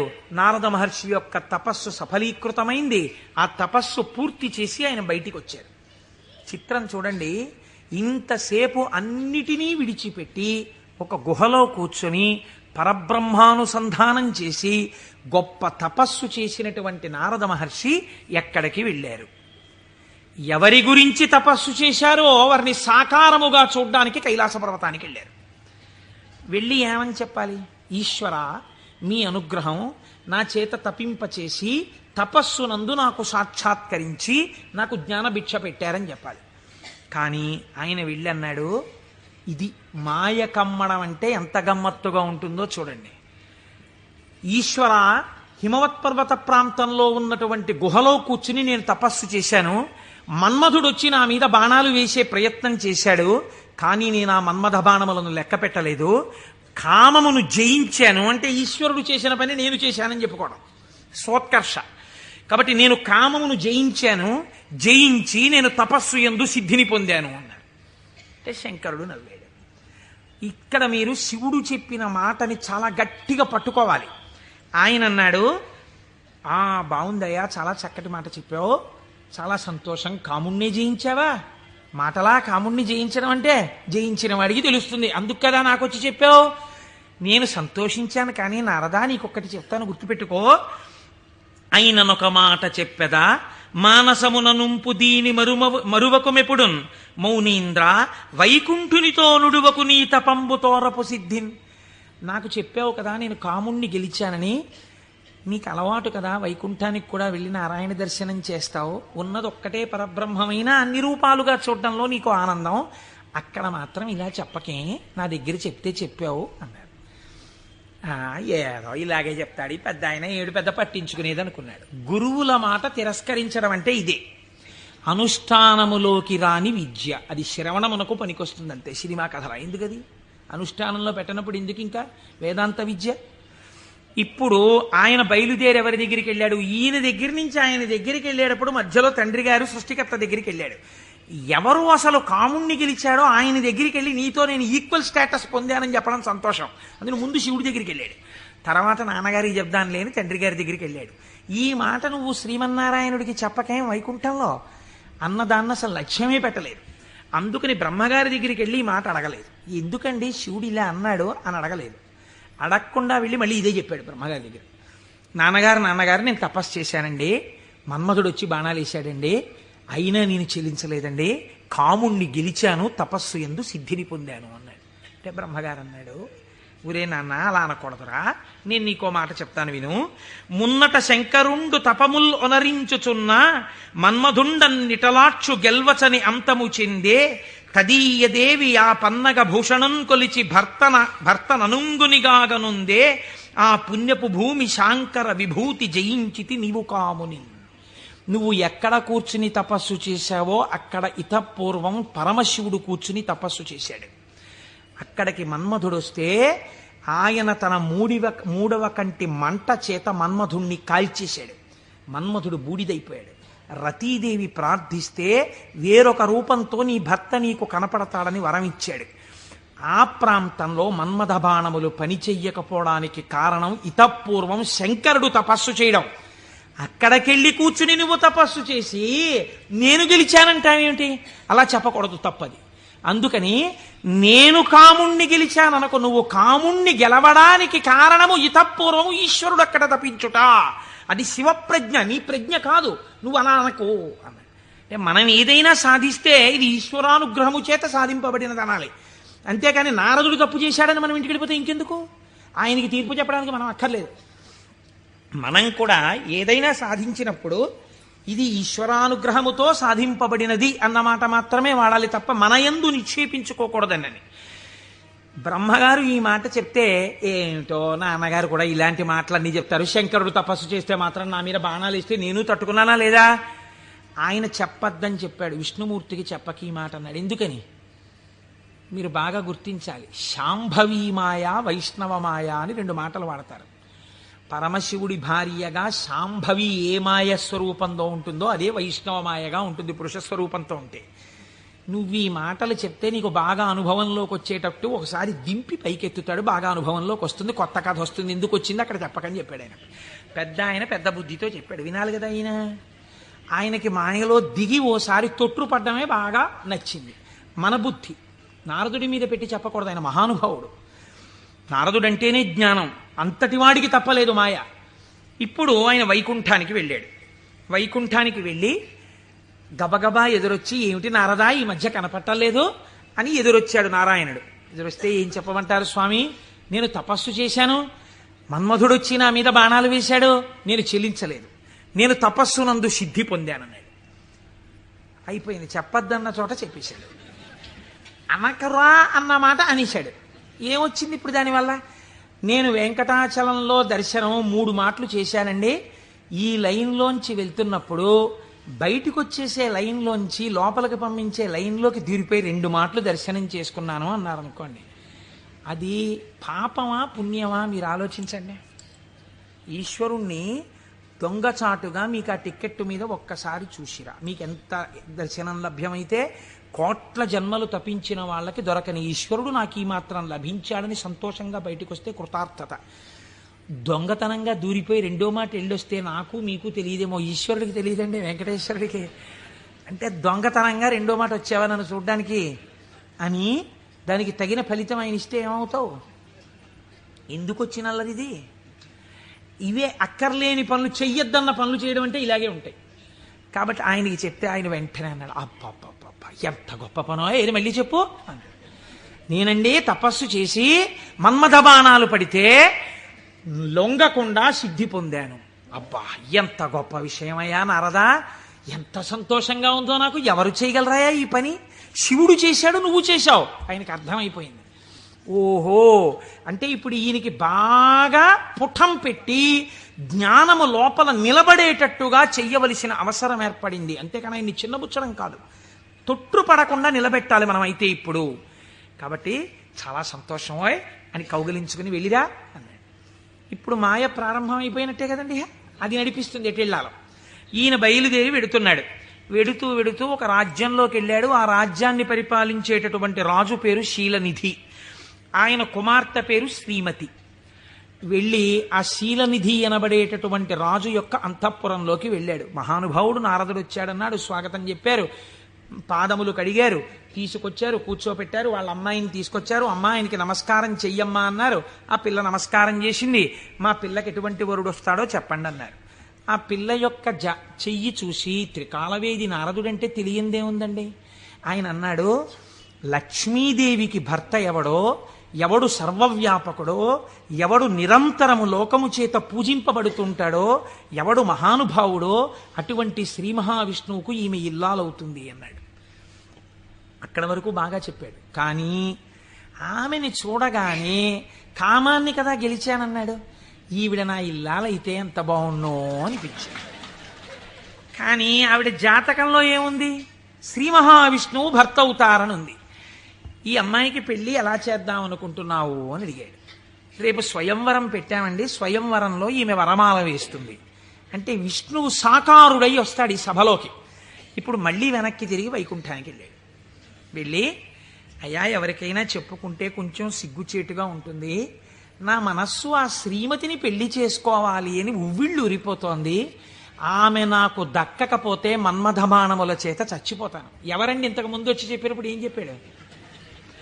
మన్మథబాణములను గెలిచి తపస్సునందు సిద్ధి పొందానని చెప్పినవాడు వెనక్కి తిరిగి వెంటనే వచ్చి చెప్తున్నాడు ఇది మాయా అంటే. చూడండి, ఆమె నా ఇల్లాలు కాకపోతే నేను మన్మథబాణములకు చచ్చిపోతాను.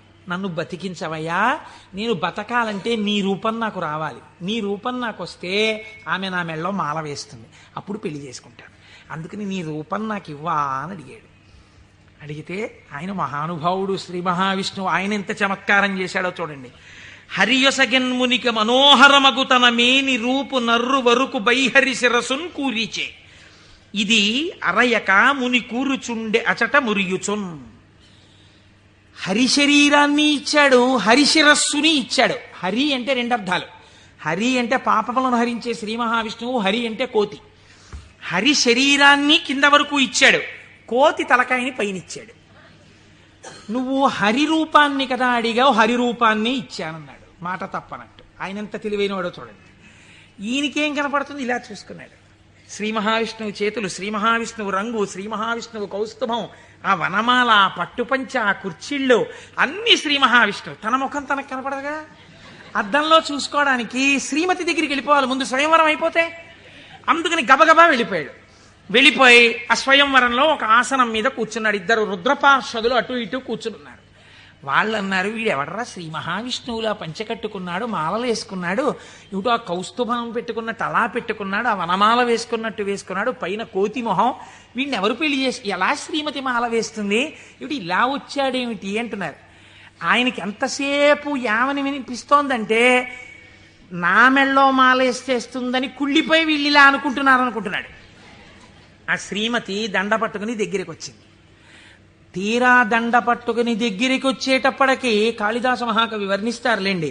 ఆ ఇందుమతీదేవి దండ పట్టుకుని ఎవరి దగ్గరికి వెడితే వాళ్ళకి పగటిపూటలా అనిపించింది. ఎందుకంటే ఆవిడ యొక్క వెలుతురులో వాళ్ళు ప్రకాశించారు. ఆ తర్వాత కొంచెం ముందుకెళ్ళేటప్పటికి ఆవిడ వెళ్ళిపోయింది, వీళ్ళు చీకట్లో ఉండిపోయేవారు. నాకు కొన్ని ఆశ్చర్యంగా ఉంటాయి. నేను ఇంట్లోకి వెళ్ళేటప్పటికి కరెంటు పై చీకటిగా ఉంది. మా అమ్మాయి ఒక ఛార్జింగ్ లైట్ పట్టుకుని వచ్చి ఆ వెలుతురులో, నాన్నగారండి మిమ్మల్ని నేను వెలుతురులోకి తీసుకొస్తున్నాను అంది. చాలా గొప్ప మాట అమ్మా అన్నాను. అంటే ద్వంద్వార్థములతో మాట్లాడింది. చాలా సంతోషం తల్లి, పోన్లే నా కూతురి చేత నేను వెలుగులోకి వచ్చినా చాలా గొప్పవాడినే కదా. అందుచేత ఆయన అలా ఆ శ్రీమతి దగ్గరికి వచ్చింది. దగ్గరకు వస్తే నాకే మాల వేస్తుంది అని సంతోషపడిపోయాడు ఆయన. ఆ పాపం నా శిరస్సు అందదేమో అని కొంచెం వంచాడు. ఆవిడ ఇలా చూసి భృకుటి ముకులించి, ఏమిటి కోతి శిరస్సు ఏమిటి, రూపం ఏమిటి అనుకుని వెళ్ళిపోయింది. ఈలోగా రావలసిన శ్రీహరి రాజకుమారుడి వేషంలో వచ్చాడు. ఆవిడ గుర్తుపట్టింది, మాల తీసుకెళ్లి శ్రీమన్నారాయణుడి మెడలో వేసేసింది. ఈవిడ్ని తీసుకుని ఆయన చక్కబోయాడు వైకుంఠానికి. ఈయనకి ఎక్కడ లేని బాధ కలిగింది. ఈలోగా పక్కనున్న రుద్రపార్షదులు ఇద్దరు అన్నారు, ఏమయ్యా నీకు ముందే చెప్పాం, కోతి మొహం వేసుకుని సభలోకి వచ్చావేమిటయ్యా అని, నిన్నెవరు పెళ్లి చేసుకుంటారనుకున్నావయ్యా అన్నారు. అనేటప్పటికీ వాళ్ళిద్దరికీ కూడా మీరు రాక్షసయోనుల యందు జన్మించెదరుగాక అని చెప్పించాడు. తప్పెవరిది? ఒప్పు చెప్పిన వాళ్ళెవరు? ఒప్పు చెప్పిన వాడికి తపఫలితంతో శాపం ఇచ్చాడు. మాయా ప్రభావము కామక్రోధముల యందు ఎలా తిప్పుతుందో చూడండి. శపిస్తే వాళ్ళెటువంటి స్థితిలో ఉన్నారు? ఇదంతా శివేచ్ఛ అని వాళ్ళు నమ్మారు. ఇది పరమభక్తి. వాళ్ళకి ఆ కష్టమే వచ్చినా ఇది కూడా ఈశ్వర శాసనమే అనుకున్నారు. వాళ్ళుట వారులు జ్ఞానధనము చేకూరిన వారౌటమదిని కుందకయే శివేచ్ఛారీతి నడచునని అన్నారదునిన్ దూరరైరి నడచి రెచటికో. వాళ్ళు ఇదేమిటయా మమ్మల్ని ఇలా శపించావు, నువ్వు కోతి మొహం పెట్టుకుని వచ్చి అని చెప్పి తిరిగి శపించకుండా ఇది కూడా శివేచ్ఛే అని వాళ్ళు వెళ్ళిపోయారు. వాళ్ళు మహాజ్ఞానులు. ఇప్పుడు ఈయన గబగబా మళ్ళీ వైకుంఠానికి వెళ్ళాడు. వైకుంఠానికి వెళ్ళి, ఎంత పనిచేశావయా శ్రీమన్నారాయణ, నీ రూపం నాకు ఇమ్మని అడిగాను, హరి రూపం ఇమ్మని అడిగితే హరి రూపం, హరి శిరస్సు, కోతి శిరస్సు పెట్టావు. దానివల్ల శ్రీమతిని నువ్వు పెళ్లి చేసుకున్నావు, నాకు కాకుండా చేశావు. నన్ను ఎంత అవమానాలు పాలు చేశావు. ఇది రేపు పొద్దున శివపురాణంలోకి ఎక్కేస్తుంది. ఓ చేతకాని కోటేశ్వరరావు చెప్పడం మొదలెట్టేస్తాడు. నా బతుకు బజార్లో పెట్టేశావు నిన్ను వచ్చి అడిగినందుకు. ఎంత రహస్యంగా అడిగాను, దానికి ఎంత కథ సృష్టించావు. చూడు నా కడుపు ఎంత మండిపోతుందో. మరియున్ వానర ముఖమును సరియని నాకిచ్చినట్టి చందమునకు వానరులే శరణం బౌదురు నరుడవు నీ వగుచు వగగ నంగల అవని. నీవు ఒకానొక నాడు నరుడవై పుట్టి అందచందాలు కలిగిన భార్య దూరమైపోతే అరణ్యంలో పడి ఏడిస్తే ఈ కోతి ముఖం ఉన్న వాళ్లే వచ్చి సహాయం చేసి నీ భార్యతో నిన్ను కలుపుతారు, నిన్ను శపిస్తున్నానన్నాడు. మహానుభావుడు కనుక శ్రీమన్నారాయణుడు దాన్ని కూడా లోకానికి ధర్మ మార్గం నేర్పడానికి రామావతారమునందు సీతావియోగంగా తీసుకున్నారు. ఇప్పుడు ఈ శాపవచనాన్ని కూడా విడిచిపెట్టేశాడు. ఇద్దరిని శపించేశాడు, భగవంతుణ్ణే శపించాడు, రుద్రపార్షదుల్ని శపించాడు, కామమునకు వశుడయ్యాడు. ఇప్పుడు స్వస్థత కలిగింది. ఏమిటి నేను పొందింది అనుకున్నాడు. చిచ్చి చిచ్చి, ఎక్కడి నా జన్మ, ఎక్కడి తపస్సు, ఎక్కడి మహతి. ఆనాడు శంకరుడు చెప్పాడు, నేను గెలిచానని అనద్దు, ప్రత్యేకించి వైకుంఠంలో ఈ మాట చెప్పకు సుమా అని చెప్పాడు ఆయన. అక్కడే చెప్పాడు. కాబట్టి శివవాక్కు గురువాక్కు, ఏది అనకురా, ఏదైనా ఈశ్వరుడు ఇచ్చాడను నీకు ఇబ్బంది ఉండదు. అంటే వీడు ఏదైనా సాధించేటప్పటికి నాది అంటాడు, ఏదైనా పోయేటప్పటికి దిక్కుమాల దేవుడు ఏం చేశాడు నాకంటాడు. రెండూ పాపకర్మలే. కాబట్టి ఇప్పుడు ఆ మాయ తొలగింది. ఇప్పుడు శ్రీమన్నారాయణుడిని చూసి అన్నాడు, ఎట్లు మహాత్మా, నిన్ను శపించిన దోషము నాకుబాయు, నీ వెట్లు భరించి యొందగల వీచెడు తాపసి ఏవయైన ఈ తిట్లు సహింపరానివిక, తీండ్రపుటల్కను ముక్క ముక్క యౌనట్లుగా నన్ను చెండదగు, అండజకేతన చక్రధారచేన్. యుక్తాయుక్త విచక్షణ మరిచి నేను మాట్లాడినటువంటి మాటలకి నా యొక్క నాలుకని ముక్కలు ముక్కలుగా కత్తిరించెయ్యాలి. ఎంత మాత్రము ఇంకా జాగు చెయ్యకుండా, మహానుభావ, అండచకేతన అంటే గుడ్డులోంచి పైకొచ్చినటువంటి గరుత్మంతుడు నీ యొక్క ధ్వజమునకు చిహ్నముగా కలిగినటువంటి వాడా, మహానుభావ, నీ చక్రధారల చేత నా నాలుకని ముక్కలు ముక్కలుగా కత్తిరించేవయా, అప్పుడు కాని నేను చేసిన పాపం పోదని కన్నీటి ధారలతో ఆయన పాదాల్ని అభిషేకించి ఆయన కాళ్ళ మీద పడ్డాడు. నారదుడు కాబట్టి అంత తొందరగా మళ్ళీ స్వస్థితిని పొందగలిగాడు. మనం కొన్ని కోట్ల జన్మలు తిరుగుతుంటాం. మీరు చూడండి, రామాయణంలో సీతావియోగానికి కారణమైంది ఒక రజకుడి మాట. అదే రజకుడు మళ్ళీ ద్వాపర యుగంలో రజకుడిగా వచ్చాడు. కృష్ణ భగవానుడు వెళ్ళి 4 చీరలు ఇవ్వయా, పంచెలు ఇవ్వయా, కట్టుకుంటానన్నాడు. ఎట్టట్రా మనుజేంద్ర చేలమలు మీ కియ్యంబాడియే మిరలుం కట్టంబోలుదురే, పయోఘృతదది క్షీరంబులన్మెక్కి ఇట్లాడంజనుగాక, గొల్లలకు మీకి భంగి నోరారెడిన్ కట్టా ప్రణంబులు కొలుపోయదుసు మీ కంసోద్ధతిన్ బాలక. ఆయన 4 పంచెలు ఇవ్వరా అంటే వీడి ఇన్ని మాటలు మాట్లాడాడు. ఎట్టెట్రా, ఏంట్రా, నీకు రాజుగారి బట్టలు కావలసి వచ్చాయా? బాగా నందవ్రజంలో పాలు వెన్న తిని ఒళ్ళు కొవ్విందా? నీకు రాజు పంచెలు కావాలా? పంచె కట్టుకోవడం కాదురా, ఈ మాట తెలిస్తే కంసప్రభువుకి ఏమవుతావో తెలుసా, ముక్కలైపోతావు అన్నాడు. అంటే కృష్ణ భగవానుడు అన్నాడు, అన్నయ్య, ఇంకొక అవకాశం ఇచ్చి చూశా, సరేనని ఒక పంచె ఇస్తే చేసిన పాపం తీసేద్దామని చూశా. యుగం మారిపోయినా వీడి బుద్ధి మారలా. ఈ తల ఇక మామూలుగా పనికిరాదు, నీ గుద్దొక్కటి గుద్ది 1000 వ్రక్కలు చేయన్నయా శిరస్సునన్నాడు. ఒక్క గుద్ది 1000 ముక్కలు చేశారు. నోటి మాట సంస్కారంగా ఉండాలి. మాట సంస్కారంగా ఉండడం మొదట నేర్చుకుంటే చాలా తప్పులు దిద్దబడిపోతాయి. అందుకే శివుడు చెప్పింది ఈ మాట వైకుంఠంలో చెప్పకు. నీవు ఏది చేసినా ఈశ్వర ప్రజ్ఞకి ముడిపెట్టు. నీ కొడుక్కో ర్యాంక్ వచ్చింది, ఇది ఈశ్వరానుగ్రహం అండి. మా అబ్బాయికో ర్యాంక్ వచ్చింది. నువ్వు మంచి పంచె కట్టుకున్నావు, ఈశ్వరానుగ్రహం అండి. ఓ పంచె కట్టుకున్నాను. నువ్వు ఒక ఉపన్యాసం చెప్పగలిగావు, అది పరమేశ్వరానుగ్రహం అండి. నా చేత ఒక ఉపన్యాసం చెప్పించాడు, ఈశ్వరానుగ్రహం అండి. నేను శివమహాపురాణం వినగలిగాను అను. నేనన్న మాట అన్నావా, ఇబ్బందిలోకి వెళ్ళిపోతావు. ఇది అనకు. మొదట దిద్దుకోవలసినది వాక్కు దిద్దుకో. రజోగుణ తమోగుణ భూయిష్టమైన వాక్కులు మాట్లాడకు, అవి నీ సంస్కారం అయిపోతాయి. ఈ సంస్కారము నిన్ను జన్మాంతరములు తిప్పుతుంది. నారదుడు కాబట్టి మహానుభావుడు 1 గంటలో సర్దుకున్నాడు.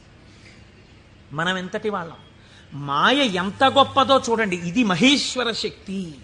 ఈ మాయ ఎలా తొలగుతుంది అంటే దీనికి ఒక్కటే లక్షణం, ఆ మాయయే అమ్మవారి స్వరూపం. మీరు గట్టిగా ఆవిడ పాదాలు పట్టుకున్నారనుకోండి, పట్టుకుంటే ఆవిడే మిమ్మల్ని దగ్గరికి తీసుకుని, అందుకే చేతిలో పాశం పట్టుకుని ఉంటుంది. ఈశ్వర భక్తిని మీకిచ్చి మీ చేత ఈశ్వర సేవ చేయించి ఈశ్వరుడిలో మిమ్మల్ని ఆవిడే కలుపుతుంది. ఆవిడే ఆ పనినంతటినీ తీసుకుంటుంది. ఇది చిత్రంగా ఉంటుంది. ఎలా ఉంటుందంటే, తరచుగా చెప్తూ ఉంటాను నేను ఒక కత్తి నేను అలా వెడుతూ ఉంటే రోడ్డు మీద ఒక దొంగ పరిగెత్తుకుంటూ కత్తి పట్టుకుని నా వెనక వచ్చాడు అనుకోండి, నేను పరిగెడుతుంటాను. దొంగ కత్తి పట్టుకుని నా వెంట పరిగెడుతుంటాడు. నేను ముందు పరిగెడతాను, నా వెనక దొంగ పరిగెడుతుంటాడు. పరిగెడుతుండగా దొంగ రాయి తన్నుకుని పడిపోయి కత్తి అంత దూరంలో పడిపోయింది అనుకోండి. ఇప్పుడు నేను నిజానికి దొంగని ఏం చేయగలిగిన ధైర్యం నాకేం లేదు, కానీ కత్తి తీసుకుని ఇలా నిలబడ్డాను నేను. దొంగ పరిగెడుతున్నాడు. ఇప్పుడు ఎందుకు పరిగెడుతున్నాడే? దొంగ చేతి కత్తి నా చేతిలోకి వచ్చింది. ఇన్నాళ్ళు మిమ్మల్ని తిప్పిన కామం, ఆ కామపాశాలు అమ్మవారి పాదాలు పట్టుకుంటే భక్తి పాశాలుగా మారిపోయాయి. ఈ మార్పుకి మీరు అమ్మవారి పాదాలు పట్టుకుంటే చాలా ఆవిడ మాయాశక్తి, ఇటు తిప్పిన ఆవిడ అటు తిప్పేస్తుంది. మాయాపాశాన్ని భక్తిపాశం చేసేస్తుంది. లోకమనందు తిరిగిన పంచతన్మాత్రల్ని ఈశ్వరుడి వైపుకి తిప్పేస్తుంది, తిప్పేసి ఈశ్వరుడిలో కలిపేస్తుంది. కాబట్టి ఇప్పుడు మీరు మాయా అన్న అవనికని పైకెత్తి శివుడితో కలుపుతుంది. ఇది మహేశ్వరుణ్ణి చేరుకోవడానికి మార్గం. ఆ మార్గమునకు మొట్టమొదటి పొరపాటు వాక్కునందు కలుగుతుంటుంది.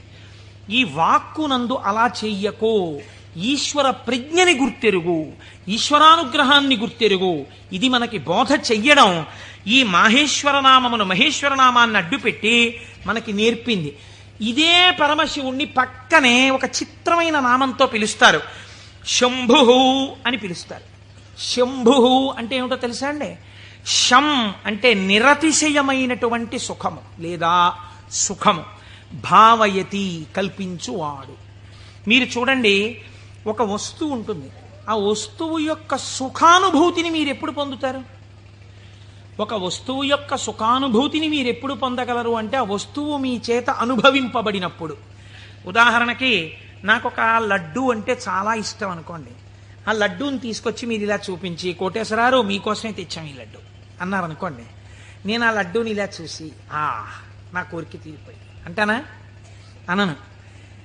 మీకోసమే అన్న చేతిలో పెట్టారు, చాలా బాగుంది అని ఇలా పెట్టుకుని తినబోతాను. తినకండి, మీకు ఈ లడ్డూ ఎందుకు తెచ్చానో మీకు శుభవార్త చెప్పాలి, అది చెప్పాక తిందురు కానీ. ఇప్పుడు నా కోరిక తీరిపోయిందా?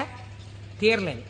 ఆయన శుభవార్త చెప్పబోతుంటే సెల్ ఫోన్ మోగింది. ఉండండి చెప్తాను అని అక్కడికి వెళ్ళి గంట సేపు మాట్లాడుతున్నాడు. లడ్డూ ఇలాగే ఉంది, నేను ఇలాగే ఉన్నాను, తీరిందా? తీరలేదు. ఆయన తర్వాత వచ్చి ఏదో చెప్పి ఇప్పుడు తినండి అన్నాడు. ఇప్పుడు నేను దాన్ని తీసి ఇలా నాలుక మీద పెట్టుకుని అలా పడేశాను. గభాలన కంట్లో ఏదో పడి ఇలా అన్నాను, అది కింద పడింది. తీరిందా నా కోరిక? తీరలేదు. నాలుక మీద పడింది రెండో ముక్క, అమ్మయ్యా అన్నాను, ఇప్పుడు నా కోరిక తీరింది కదండి. వస్తువు ఉండడానికి, అది మీ అనుభూతిగా మారడానికి మధ్యలో చాలా తేడా ఉంటుంది.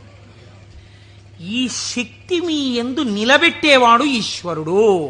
అందుకే ద్రాపే అంధస్సస్పతే దరిద్రం నీలలోహిత అంటుంది రుద్రాధ్యాయం.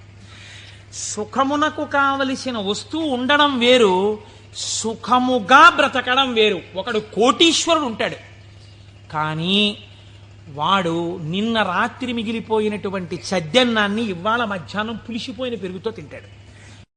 కేవలం సుఖానుభవం కాదు. లోకములు మూడు రకాలుగా ఉంటాయి. ఒక లోకము కేవలము సుఖాలు అనుభవించడానికే ఉంటుంది, స్వర్గాది లోకములు. అక్కడ దుఃఖము యొక్క స్పర్శ ఉండదు, సుఖాలు అనుభవిస్తారు.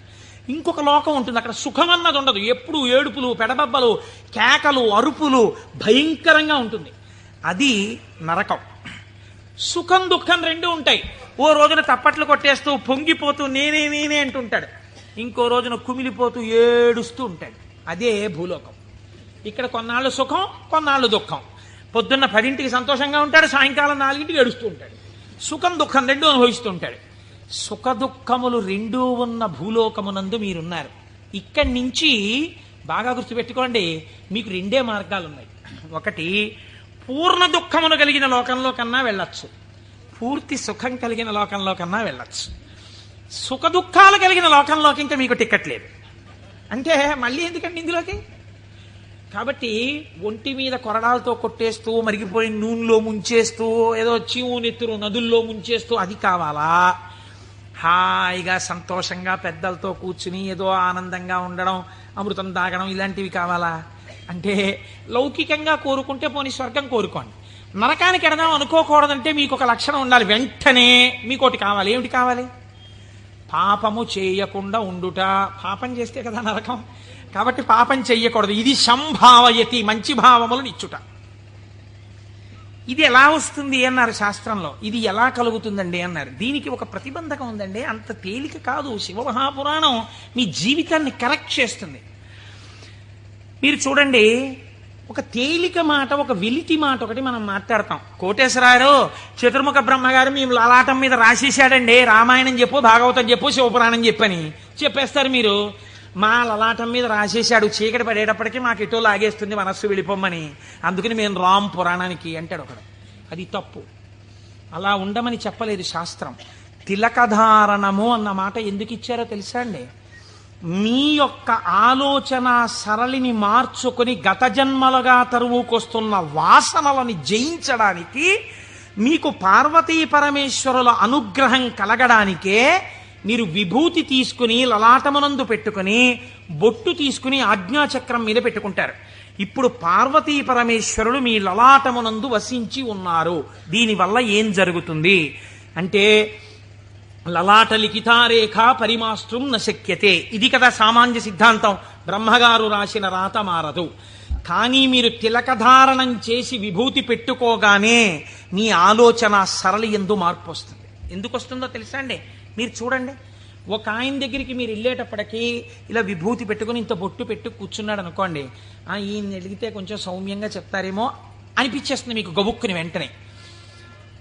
ఏమీ లేకుండా కొరకొర చూస్తున్నాడు అనుకోండి, బాబా ఆయన దగ్గరికి ఎందుకు లేండి అనిపిస్తుంది. అసలు మీరు భస్మ బొట్టు కనపడేటప్పటికి సాత్విక ప్రవృత్తి ముఖంలో కనపడిపోతుంది. సరికదా, ఆజ్ఞాచక్రం మీద బొట్టు అమ్మవారి యొక్క అనుగ్రహం. అమ్మవారి అనుగ్రహం ఆజ్ఞాచక్రం మీద ప్రసరణం మొదలవగానే మీ బుద్ధి యందు ఆలోచన మారిపోతుంది. మారిపోయి మనం ఈ పని చెయ్యొద్దు, మనం ఎందుకు ఈ పాపం చేయడం, మనం ఇంక ఇవాళ నుంచి ఇది చెయ్యొద్దు, మనం పురాణానికి వెళ్ళిపోదాం, మనం శివాలయానికి వెడదాం, మనం వెంకటేశ్వరుడి గుడికి వెడదాం, ఎన్నాళ్ళు ఈ తప్పుడు పని చేస్తాం, మనం చెయ్యొద్దు అని మీ యందు ఒక పూనిక రావడం ప్రారంభం అవుతుంది. అందుకని ముందు శరీరమును అలంకృతం చేసి లోపల మనస్సుని సంస్కరించడం దగ్గరికి వెళ్ళారు. మీరు మనస్సుని జయించలేకపోతే. పెద్దలు ఏదో ఉత్తినే హాస్యాస్పదంగా పెట్టలేదండి ఇవేవిని. కనుక తిలకధారణ చేసి భస్మ పెట్టుకోమని చెప్పారు. ఇప్పుడు మీరు అలా చెయ్యడం ప్రారంభిస్తే ఏమవుతుంది? అలా చెయ్యడం ప్రారంభిస్తే మీకు దుఃఖమును స్వీకరించి దుఃఖము నుండి బయటపడతారు. ఇది చిత్రంగా ఉంటుంది. ఇప్పుడు మీకు ఎందుకు ఈ ఆలోచనలు, పాపభూయిష్టమైన ఆలోచనల వైపు ఎందుకు తిరుగుతోంది మనస్సు అంటే, దానికి రజోగుణ తమోగుణ ప్రవృత్తి ఉంది. 3 గుణాలు ఉన్నాయి లోకంలో, సత్వము రజస్సు తమస్సు. ఇది ఎప్పుడూ కూడా ఆయన అలాగే చెప్తాడు కానీ హాయిగా పనిచేసేట్టు ఎంత సుఖంగా ఉంటుంది, ఒంట్లో ఓపిక ఉన్నప్పుడు చేయాలి, ఆయనకి ఏముంది అలాగే చెప్తాడు. అలా చేస్తూ కూర్చుంటానేంటి, సుఖంగా అనుభవించు అంటుంది. ఎందుకు ఆ పురాణం, దిక్కుమాల పురాణం, హాయిగా టీవీ చూడు, మంచి ఎపిసోడ్ వస్తుంది ఇవాళ అంటుంది. ఈ బోధని జయించగలగడానికి ఈ త్రిగుణములు బాధాకరములు. మీరు ఉన్నతిని పొందకుండా బాధిస్తున్నాయి. ఉన్నతిని పొందకుండా బాధించేటటువంటి త్రిగుణముల యొక్క బాధ నుంచి మీరు బయటపడడానికే మీరు సంసారం అనే కొత్త బాధనించుకున్నారు. సంసారం బాధ అండి. సంసారం సాగరం దుఃఖం. సంసారం అంత తేలికని శాస్త్రం చెప్పలేదు. అందులో తరించడానికి చాలా కష్టం, దాని మార్గం తెలియాలి. మరి బాధపోవడానికి బాధలోకి ఎందుకండి, మళ్ళీ బాధపోవడానికి సుఖంలోకి వెళ్ళాలి. బాధపోవడానికి బాధలోకి వెళ్ళమంటున్నారు ఏమిటి మీరు అంటే, నేను మళ్ళీ ఒక ఉపమానం చెప్తాను మీకు కడుపు నొప్పిగా ఉంది, అజీర్తి చేసింది. అజీర్తి చేసి కడుపు నొప్పిగా ఉండడం బాధ. ఈ బాధ పోవడానికి మీరు ఇంకో బాధ స్వీకరించారు. ఏమిటది? ఆమదం తాగడం. ఆమదం తాగడం సంతోషంగా ఉంటుంది ఏంటి ఎవరికన్నా? ఆమదం తాగడం బాధే. కానీ మరి బాధతో కూడినటువంటి ఆమదము త్రాగుట అన్నది ఎందుకు చేశారు? కడుపు నొప్పి అజీర్తి అన్న బాధ నుంచి విముక్తమగుట కొరకు. సత్వరజస్తమో గుణములన్న 3 గుణముల నుంచి బయట పడడానికే సంసారములోకి ప్రవేశించి సుఖములు అనుభవించి, ఈ సుఖములు సుఖములా అన్న ప్రశ్న వేసుకుని, ఈ సుఖములు కావు, నిజమైన సుఖము ఈశ్వరుడే అన్న లక్షణాన్ని ఏర్పరచుకుని వైరాగ్య సంపత్తిని పెంపొందించుకోవడం, దాని వలన ఇంకా ఇంద్రియములు మనస్సు చెలించని స్థితికి వెడతాడు. ఇంద్రియాల్ని గెలవడం కాదు, మనస్సు కదలని స్థితికి పూర్ణ వైరాగ్యం అని పేరు. మీరు చూడండి, గాలి వెళ్ళిపోతూ మల్లెపూల మీద గెడుతుంది, నేను మల్లెపూల మించి వస్తున్నానని పొంగిపోదు. అశుద్ధం మీద గెడుతుంది, చిచి నేను అశుద్ధం మీదకి వెళ్ళానని బాధపడదు. దేని మించి వెళ్ళినా గాలి గాలిగానే ఉంటుంది, దానికేం బాధ లేదు. అలాగే పూర్ణ వైరాగ్యం పొందినవాడు ఇదంతా ఈశ్వర లీల అంటాడు. కానీ ఈ మాట అనడం చాలా కష్టం. అంత వైరాగ్యం రావడం కూడా ఈశ్వరానుగ్రహం. ఈ వైరాగ్య సంపత్తి చేత శాశ్వత సుఖస్థానమైన ఈశ్వరుడు ఎందుకు కలిసిపోతాడు. అప్పుడు వాడికి ఇంకా ఊర్ధ్వలోకం లేదు, అధోలోకం లేదు, పైన స్వర్గం లేదు, కింద నరకం లేదు. ఇక మళ్ళీ పుట్టవలసిన అవసరం లేని మోక్ష స్థితిని పొందుతాడు. ఇలా పొందడానికి శంభు అనుసంధానం చేసుకుంటూ ఉండాలి. శివుడి పాదాలు మీరు గట్టిగా పట్టుకున్నారనుకోండి, శివాష్టోత్తరం చదువుకుంటున్నారనుకోండి, భస్మధారణ చేశారనుకోండి, బొట్టు పెట్టుకున్నారనుకోండి, ఏమీ చేతకాకపోయినా కూర్చున్న నామాలు చెప్పడం మొదలుపెట్టారనుకోండి, మీకు తెలియకుండా మీలో ఒక రకమైనటువంటి మార్పు ప్రారంభమైపోతుంది. ప్రారంభమై అది మంచి ఆలోచనల వైపుకు తీసుకుని వెళ్ళగలదు. ఇలా తీసుకుని వెళ్ళవలసిన అవసరము ఎందువలన కలిగింది అంటే, పూర్వకాలంలో పూర్వయుగమైనటువంటి ద్వాపర యుగం వరకు కూడా ఒక లక్షణం ఉండేది. రాక్షసులు ఉన్నారనుకోండి, వాళ్ళు తెలిసేవారు వీళ్ళు రాక్షసులండి అని తెలిసేది. కాబట్టి వాడిని దూరంగా పెట్టడమో, వాడిని పరమాత్మ సంహారం చేయడమో ఏదో ఉంటుంది. కలియుగంలో ఏమిటో తెలుసా అంటే, రాక్షసులు ఏ రూపంలో ఉంటారు? చిత్తవృత్తుల రూపంలో ఉంటారు. పైకి దొరకరు. మీకన్నా సాధుపురుషుళ్లే కనిపిస్తాడు. మోసం చేసేవాడే చాలా నమ్మించేటట్టుగా సాధుపురుషుల్లో ఉండాలి. వాడు నమ్మితే నాకేమిటి, నమ్మకపోతే నాకేమిటి, నేనేమన్నా వాడి దగ్గర ప్రయోజనం పొందుదాం అనుకుంటున్నానా అన్నవాడు తన యథారీతిగా ఉంటాడు. అవతల వాడిని నమ్మించి మోసం చెయ్యాలనుకోండి, వాడే మాట కలిపి చక్కగా మాట్లాడి బాగా మాట్లాడి మీరు నమ్మేటట్టు చేసి అప్పుడు మీకు ఒక కప్పు కాఫీ ఇచ్చి ఆ కాఫీలో మత్తు కలిపేసి మీరు పడిపోతే మీ సూట్ కేసు ఎత్తుకుపోవాలి వాడు కదా. అందుకని ఇప్పుడు ఎక్కడున్నాడు రాక్షసుడు? వాడి చిత్తవృత్తి ఎందున్నాడు? మీరు చూడండి, నిజంగా ఈ చిత్తవృత్తుల రూపంలో రాక్షసులు ఉండి ఉంటే త్రేతాయుగంలో విశ్వామిత్రుడు యాగం చేయగలడా? చెయ్యలేడు. ఇక్కడే ఉన్నారు రాక్షసులు. రాముడు ఈ లోపల రాక్షసుల్ని చంపడానికి తానే అనుసంధానం చేసుకోవాలి. బయట రాక్షసులుగా ఉన్నారు. రాముడు వచ్చి బాణం వేసుకొట్టి చంపాడు. ఈ యుగంలో అలా కుదరదు. ఇక్కడున్నారు రాక్షసులు. వాళ్ళు ఎప్పుడైనా తలెత్తుతారు. ఎప్పుడైనా తలెత్తి మిమ్మల్ని పడగొట్టేస్తారు. ఎప్పుడైనా పడగొట్టేయగలరు. ఎప్పుడైనా పడగొట్టేసేటటువంటి రాక్షసులు ఇక్కడే చిత్తవృత్తుల రూపంలో ఉన్నారు. వీళ్ళని తొక్కి పట్టగలిగిన వాడెవడు? ఒక్కడే, శంభు. అందుకే ఏవం శ్రీ శంభుదేవస్య నామ్యామష్టోత్తరం శతం అంటాం. ప్రదోష వేళలో రోజు ఆ శంభునామాలు చెప్పామనుకోండి, ఆయన ఏం చేస్తాడంటే వీళ్ళని తొక్కి పెట్టి మీ భావముల యందు మంచి ప్రవాహాన్ని ఏర్పాటు చేస్తాడు. ఈ మంచి ప్రవాహము కలిగిన భావన చేత ఉన్నతిని పొందేస్తాడు. ఇప్పుడు ఈ భావన పొందినటువంటి వాడు ఎలా ఉంటాడు? ఎలా పొందుతాడు ఈశ్వరుణ్ణి అని మీరేమి అనుమానపడిపోయి వాడు ఏమైనా పూజలు బాగా చేసేస్తాడండి, యజ్ఞయాగాదులు చేసేస్తుంటాడండి అలా అనుకోక్కర్లేదు. శంభునామాన్ని పెట్టుకుని శంభుని యొక్క అనుగ్రహం పొందిన వాడి స్థితి ఎలా ఉంటుందో తెలుసా అండి? నేను మీకు ఒక ఉదాహరణ చెప్తాను, మీరు బాగా పట్టుకోగలుగుతారు. ఇది కూడా నేను ఎక్కడి నుంచో ఎందుకు మీకు రుద్ర పశుపతి నాయనార్ అని ఒక నాయనారు ఉన్నారు. 63 మంది నాయనార్లలో మనం సాధారణంగా ఏం చేస్తాం? రుద్రం చదవండి అన్నాం అనుకోండి, సన్యాసి కూడా రుద్రం చదవాలి. సన్యాసులు కూడా రుద్రం పారాయణ చెయ్యమని శాస్త్రం విధించింది. ఎందుకో తెలుసా అండి? అభిషేకం చేయకపోయినా రుద్రాన్ని పారాయణ చేస్తే వెంటనే పాపాలు పటాపంచలవుతాయి. ఆ పశుపతి నాయనారికి ఒక లక్షణం ఉండేది. ఆయన రోజు కూర్చుని రుద్రాధ్యాయం చదువుతూ ఉండేవాడు. చదువుతున్నప్పుడు ఆయనకు ఒక అనుమానం వచ్చింది. ఏమిటా అనుమానం? అందులో మేఘ్యాయచ విద్యుచ్ఛాయచ వృక్షాయచ హరిత్యాయచ లోప్యాయచ ప్రవాహ్యాయచ ఫేన్యాయచ సికత్యాయచ ఈ మాటలు ఉన్నాయి. ఇవన్నీ ఈశ్వరుడే అన్నారు. అంటే నీరు ఈశ్వరుడు, నీటి మీద నురుగు ఈశ్వరుడు, చెట్టు ఈశ్వరుడు, చెట్టు మీద పిట్ట ఈశ్వరుడు, చెట్టులో ఆకుపచ్చతనం ఈశ్వరుడు. మనం ఏం చేస్తాం? మేము అభిషేకం చేయించుకుంటున్నామండి అని వెళ్ళి కూర్చుంటాం. శివాలయంలో ఉన్న అర్చక స్వామి ఏదో మహన్యాసం అని చెప్పి నారుద్రో రుద్రమచ్చయ్యని పాప ఆయన మహన్యాసం చేయిస్తాడు. చేయించిన తర్వాత మీరేవో పాలు పెరుగు పంచదార పళ్ళరసాలు పట్టుకెడతారు. ఆయన రుద్రాధ్యాయం చదువుతూ పోసేస్తాడు. పోసి అభిషేకం చేస్తుంటాడు. మీరేం చేస్తారు? మీకు అది ఏమిటో తెలియదు కదా, అర్థం కాదు. అర్థం కాకపోవడం వల్ల తేలిగ్గా వచ్చేది ఏంటంటే నిద్ర. కాబట్టి చాలా అమరికగా మనకి దొరికేది ఏమిటంటే బ్రహ్మదండం మహర్షులకు ఎలా ఉంటుందో అలా మోచేతిని తొడకి పెట్టి ఈ చేతిని ఇలా పెట్టి చక్క చెంప చేస్తే చాలు, అలా పడుకోవచ్చు, నిద్రపోతాడు. మళ్ళీ ఆయన ఎక్కడో గంట ఏదో కొడతాడు, కొడితే తెలివి వస్తుంది. తెలివి వచ్చాక మళ్ళీ పాపం తాపత్రయం ఉండదని నేను అన్నాం. మళ్ళీ ఓసారి లేచి ఏదో చేస్తున్నాడు, అల్లరవుతోంది మళ్ళీ అని చెప్పేసి కాసేపు మళ్ళీ పడిపోతాడు. దీని వలన ఏమైనా ప్రయోజనం ఉందా? మీరు చేసిన అభిషేకమునందు నేను ఇలా అడిగానని మీరు ఏమనుకోకండి, నన్ను మన్నించండి. ఒక మెట్టు పైకెక్కడానికి కాలు ఇలా ఏమైనా లేచిందా మీకు ఉపాసనలో?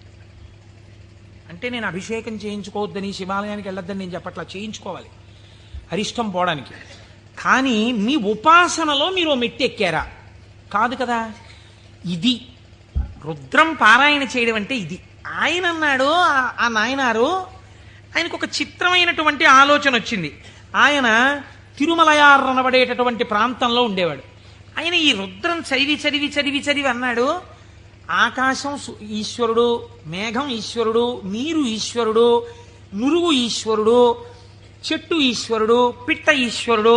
కాబట్టి నేను ఇంట్లో కూర్చుని ఇవన్నీ చెప్తుంటే ఉపయోగం ఏంటి? నేను ఈశ్వరుడిలో చేరిపోయి ఈశ్వరానుభూతిని పొందుతానన్నాడు. ఓ రోజు తెల్లవారకట్ట ఎవ్వరికీ చెప్పకుండా లేచి 4 గంటలకో వెళ్ళిపోయాడు బయటికి, ఊరి బయటికి వెళ్ళిపోయాడు. ఆ కొండ మించి ఒక సెలయేరు జాలువారుతోంది. గబగబా వెళ్ళాడు. ఆ సెలయేట్లో నడుంలోతు నీళ్లలో నించున్నాడు. నించుని చెట్టు వంక చూశాడు. నిశ్శబ్దంగా ఉంది వాతావరణం. ఆ కొండ కనపడింది, చెట్లు కనపడ్డాయి, చెట్ల యొక్క ఆకుపచ్చని కొమ్మలు కనపడ్డాయి. అంత నిశ్శబ్దంలో గలగల పారుతున్నటువంటి సెలయేటి శబ్దం వినపడుతోంది. ఆ నీటి మీద వెళ్ళిపోతున్న నురుగు కనపడింది. ఆయన వెంటనే ఆ ఒంటికి తగిలిన చల్లతనంలో ఈశ్వరుడు కౌగిలించుకున్న అనుభూతిని పొందాడు. ఇవి ఈశ్వరుడు కదా, నేనిప్పుడు ఈశ్వరుడిలో ఉన్నాను నీటిలో. కాబట్టి నేను నా కళ్ళతో చూస్తున్న మేఘం ఈశ్వరుడు, నేను మొలలోతులో ఉన్నది ఈశ్వరుడు, ఇలా వెడుతున్నది ఈశ్వరుడు, నేను చూస్తున్న ఆ కదులుతున్న ఈశ్వరుడు. నాకు ఇంట్లో చదువుతున్నప్పుడు అలా బిగిసిపోయినట్టుగా ఉన్న ఈశ్వరుడు కనపడేవాడు. ఇప్పుడు ఇన్ని చేతులతో కాళ్లతో కదులుతూ నన్ను కౌగిలించుకున్నాడు ఈశ్వరుడు అని గట్టిగా గొంతెత్తి నమ పేన్యాయ చ సికత్యాయ చ ప్రవాహ్యాయ చ నమ వృక్షాయ చ హరిత్యాయ చ లోప్యాయ చ అని పారాయణ చేశాడు. ఆ పారాయణ చేస్తూ ఆనందం అనుభవించేసి బయటికి రాలేక బయటికి వచ్చేవాడు. బయటికి వచ్చి ఒళ్ళు తుడిచేసుకుని పొడి బట్ట కట్టుకుని ఇంటికి వెళ్ళిపోయేవాడు. మళ్ళీ మధ్యాహ్నం అయ్యేది. ఆ చెరువు దగ్గరికి వెళ్ళి సంధ్యావందనం చేసుకుంటాననేవాడు. మళ్ళీ వెళ్ళిపోయి మళ్ళీ అందులో నించునేవాడు. మళ్ళీ శివుడు అబ్బా కదులుతున్నాడు. అవుగో అవే ఆయన చేతులు, నా స్వామి ఇలా ఇలా అంటున్నాడు, చేతులు ఊపుతున్నాడు, రా రా రా అని పిలుస్తున్నాడు, అవే కొమ్మల రూపంలో ఊగుతున్నాయి. నా స్వామి ఇదిగో ప్రవహిస్తున్నాడు. నా స్వామి వేదం ఋషులకి చెప్పినప్పుడు ఇలాగే వినపడి ఉంటుంది, అదిగో ఝరి శబ్దం వినపడుతోందన్నాడు. మొన్న మేము తిరుమల వెళ్ళి పాండవుల తీర్థం కింద దగ్గర కూర్చుంటే వెనకాతల నుంచి నదీ ప్రవాహం వెడుతుంటే చప్పుడు వచ్చింది. కాసేపు ఆగి మీరు ఆ శబ్దాన్ని వినండి అన్నాను నేను. ఆ వినండి అనడం వెనకాతల నా భావన అదే. ఇప్పుడు ఈశ్వరుడు చెప్తున్నటువంటి వేదం ఋషులకు ఎలా చెవుల్లో వినపడిందో అలా నాకు ఈశ్వరవాణి వినపడుతోంది అన్నాడు. మళ్ళీ నిలబడిపోయాడు. మళ్ళీ నమ సోమాయ చ రుద్రాయ చ నమ స్తామ్రాయ చ అరుణాయ చ నమ శంగాయ చ పశుపతయే చ నమ ఉగ్రాయ చ భీమాయ చ అంటూ మళ్ళీ రుద్రం చదువుతూ మళ్ళీ అంతటా ఈశ్వరుడే నన్ను గట్టిగా పట్టుకున్నాడు నీళ్లల్లోని. అదే ఈ చల్లతనం. ఎంత చల్లగా ఉంటాడో మా స్వామి. ఒంటి నిండా చల్లటి పాములు, చంద్రమౌళి, ఆ గంగా చల్లగా ఉంటాడు కదా, చల్లగా నన్ను పట్టేసుకున్నాడు. బాబోయ్ ఎంత గట్టిగా పట్టుకున్నాడో అన్నాడు. నీళ్లల్లో మునిగానం లేదు, ఈశ్వరుడు నన్ను గట్టిగా పట్టుకోవడం వల్లే నాకు ఇంత చల్లగా ఉందన్నాడు. ఈశ్వరుడు పట్టుకోవడం వల్ల అబ్బా నాకు ఎంత సంతోషంగా ఉందో అన్నాడు. ఈ సంతోషంలో రుద్రం చెప్తున్నానన్నాడు. అవుగో ఇలా చేతులు ఊపుతున్నాడన్నాడు. అంత ఈశ్వరుణ్ణి చూస్తున్నాడు. చూస్తూ పొంగిపోతూ ఆ రుద్రం తడబడిపోతూ చెప్పేవాడు. మళ్ళీ పైకి వచ్చేవాడు, పొడిబట్ట కట్టుకునేవాడు, వెళ్ళిపోయాడు. మళ్ళీ బాగా చీకటి పండించేవాడు. ఒక్కసారి అక్కడ కూర్చుని జపం చేసుకుంటానని మళ్ళీ వెళ్ళేవాడు, మళ్ళీ నీళ్ళల్లో దిగేవాడు. మళ్ళీ ఈశ్వరుడు గట్టిగా పట్టుకున్న అనుభూతి పొందేవాడు. మళ్ళీ రుద్రం చెప్పేవాడు. ఇది కొన్నాళ్ళు అయిపోయిన తర్వాత ఏమైందంటే తను అలా అడుగులేసి ఎడుతుంటే గాలి ఇలా తగిలేది. కాళహస్తి నుంచి వాయులింగ రూపుడైన నా స్వామి వచ్చి నన్ను ఒక్కసారి ఇలా పిలిచి కోటేశ్వరరావు ఒకసారి పలకరిద్దామని వచ్చాను కాళహస్తి నుంచి అంటున్నాడు. అమ్మా స్వామి తగిలాడు ఇక్కడ, అబ్బా స్వామి నమస్కారం అంటున్నాడు. ఇప్పుడు ఎక్కడ లేడు ఆయనకి. అలా వెడుతూ పైకి చూశాడు, అబ్బో అనంతంగా పెరిగిపోయిన నా స్వామి ఆకాశ రూపంలో కనపడుతున్నాడని మళ్ళీ నమస్కారం చేసేవాడు. కపర్దీ నమ కపర్దినీచా అనేవాడు. ఇలా రాను రాను రాను రాను ఏమైపోయిందంటే ఎవరు కనపడినా ఆయనకి ఈశ్వరుడే కనపడేవాడు. ఆఖరికి పరిగెత్తి పారిపోతూ దొంగ కనపడేవాడు. నమ చోరాయచ, పరిగెత్తుతున్న దొంగలో నా స్వామి కనపడుతున్నాడు అనేవాడు. మరి అంతేగా చెప్పింది రుద్రం. ఇలా అంతటా ఈశ్వర దర్శనం చేసి ఎక్కడ పడితే అక్కడ ఆగిపోయి నమస్కారం చేయడం అలవాటైపోయింది. ఈ అలవాటైపోతే శంకరుడు అన్నాడు, ఇక నేను తప్ప ఇంకొకటి కనపడని నీకు నాలోకే తీసుకోవాలని తనలోకి తీసేసుకున్నాడు. శివుడిలో ఏకమైపోయి తాను శివుడైపోయాడు. ఇప్పుడు చెప్పండి, భావన చేత మోక్షాన్ని పొందాడా లేదా? రుద్ర పశుపతి నాయనారని ఆయనకి పేరు. 63 మంది నాయనార్లలో ఆయన ఒకరు. మీరు అలా కూర్చుని ఏవో పదార్థాలు అట్టుకుని ఓం నమో నమస్తే అస్తు భగవన్ విశ్వేశ్వరాయ మహాదేవాయ త్రయంబకాయ త్రిపురాం తకాయ త్రికాగ్నికాలాయ కాలాగ్ని రుద్రాయ నీలకంఠాయ మృత్యుంజయాయ సర్వేశ్వరాయ సదాశివాయ శ్రీమన్మహాదేవాయ నమః అంటూ ఎన్ని పాలు పోసినా ఎన్ని నీళ్లు పోసినా ప్రయోజనం లేదని నేను అన్నా. కానీ ఏమి రమించింది మీ మనస్సు? నీటిలో నిలబడిన వాడికి రుద్రం అనుభూతిలోకి వచ్చేసింది. మనకెక్కడొచ్చింది అనుభూతి? ఒక ఏటి గలగలల యొక్క శబ్దంలో మీరు ఈశ్వరుణ్ణి అనుభవించగలగాలి. ఒక పిట్ట పాటలో మీరు ఈశ్వరుణ్ణి అనుభవించగలగాలి. మీకు తగిలిన గాలిలో ఈశ్వరుణ్ణి అనుభవించగలగాలి. ఇది సంభావయతి. ఇప్పుడు ఏమైంది? నిరతిశయ సుఖప్రదాతయ్య ఉన్నాడు. ఈ మాటలు చెప్పి చిత్తవృత్తులైనటువంటి రాక్షస స్వరూపాల్ని తొక్కి పెట్టడానికి ఇలా నేను దక్షిణామూర్తిగా కూర్చుంటే ఆనాడైతే అర్థమైంది, కానీ ఇవాళ అర్థం కాదు లోకానికి. అందుకుని నేను లేచి తిరగాలి, తిరిగి లోకానికి బోధ చెయ్యాలి. బోధ చేసి నేనే శంభుస్వరూపమై లోకాన్ని శివుడి వైపుకి తిప్పాలనుకున్నట్టు ఒక ఆయన. ఎవరైనా దక్షిణామూర్తి మౌనాన్ని విడిచిపెట్టేట. విడిచిపెట్టి మహానుభావుడు ఎలా నడిచి వెళ్ళాడు అన్నారు. అజ్ఞానాంతర్గహన పతితానాత్మ విద్యోపదేశైః త్రాతుం లోకాన్ భవదవశిఖాతాప పాపచ్యమానాన్ ముక్త్వా మౌనం వటవిటపినో మూలతో నిష్పతంతి శంభోర్మూర్తిశ్చరతి భువనే శంకరాచార్య రూపా. ఆనాడు ఇలా కూర్చుంటే అర్థమైంది, కానీ ఇవాళ నేను వటవృక్షం కింద ఇలా మౌనంగా కూర్చుంటే ఎవ్వరికీ అర్థం కాదు. వీళ్ల చిత్తములలోనే ఉన్న రాక్షసులను తొక్కి పెట్టడానికి నేనే వెళ్ళి నలుచెరగులా నేనే తిరిగి నేనే నిలబడి వీళ్ళు ఏ స్థాయిలో ఉన్నా వాళ్ళని ఉద్ధరించడానికి కావలసిన స్తోత్రముల దగ్గర నుంచి భాష్యముల వరకు ఇద్దామని ఆ దక్షిణామూర్తి మౌనమును విడనాడి ఈ భూమండలము మీద శంకరాచార్య రూపముగా తిరిగారట. ఆయనే ప్రథమ గురువై జగద్గురువై మహానుభావుడయ్యాడు. శివానందలహరి, సౌందర్యలహరి, బ్రహ్మసూత్ర భాష్యం దగ్గర నుంచి ప్రస్థానత్రయ భాష్యాల వరకు ఇచ్చారు. ఇహమునందు ఐశ్వర్యము కావాలంటే కనకధార వరకు ఇచ్చారు. అటువంటి శంకరాచార్యుల వారి దగ్గర ప్రారంభమైన గురు పరంపర నీటి మా గురువుల వరకు కొనసాగుచునే ఉన్నది.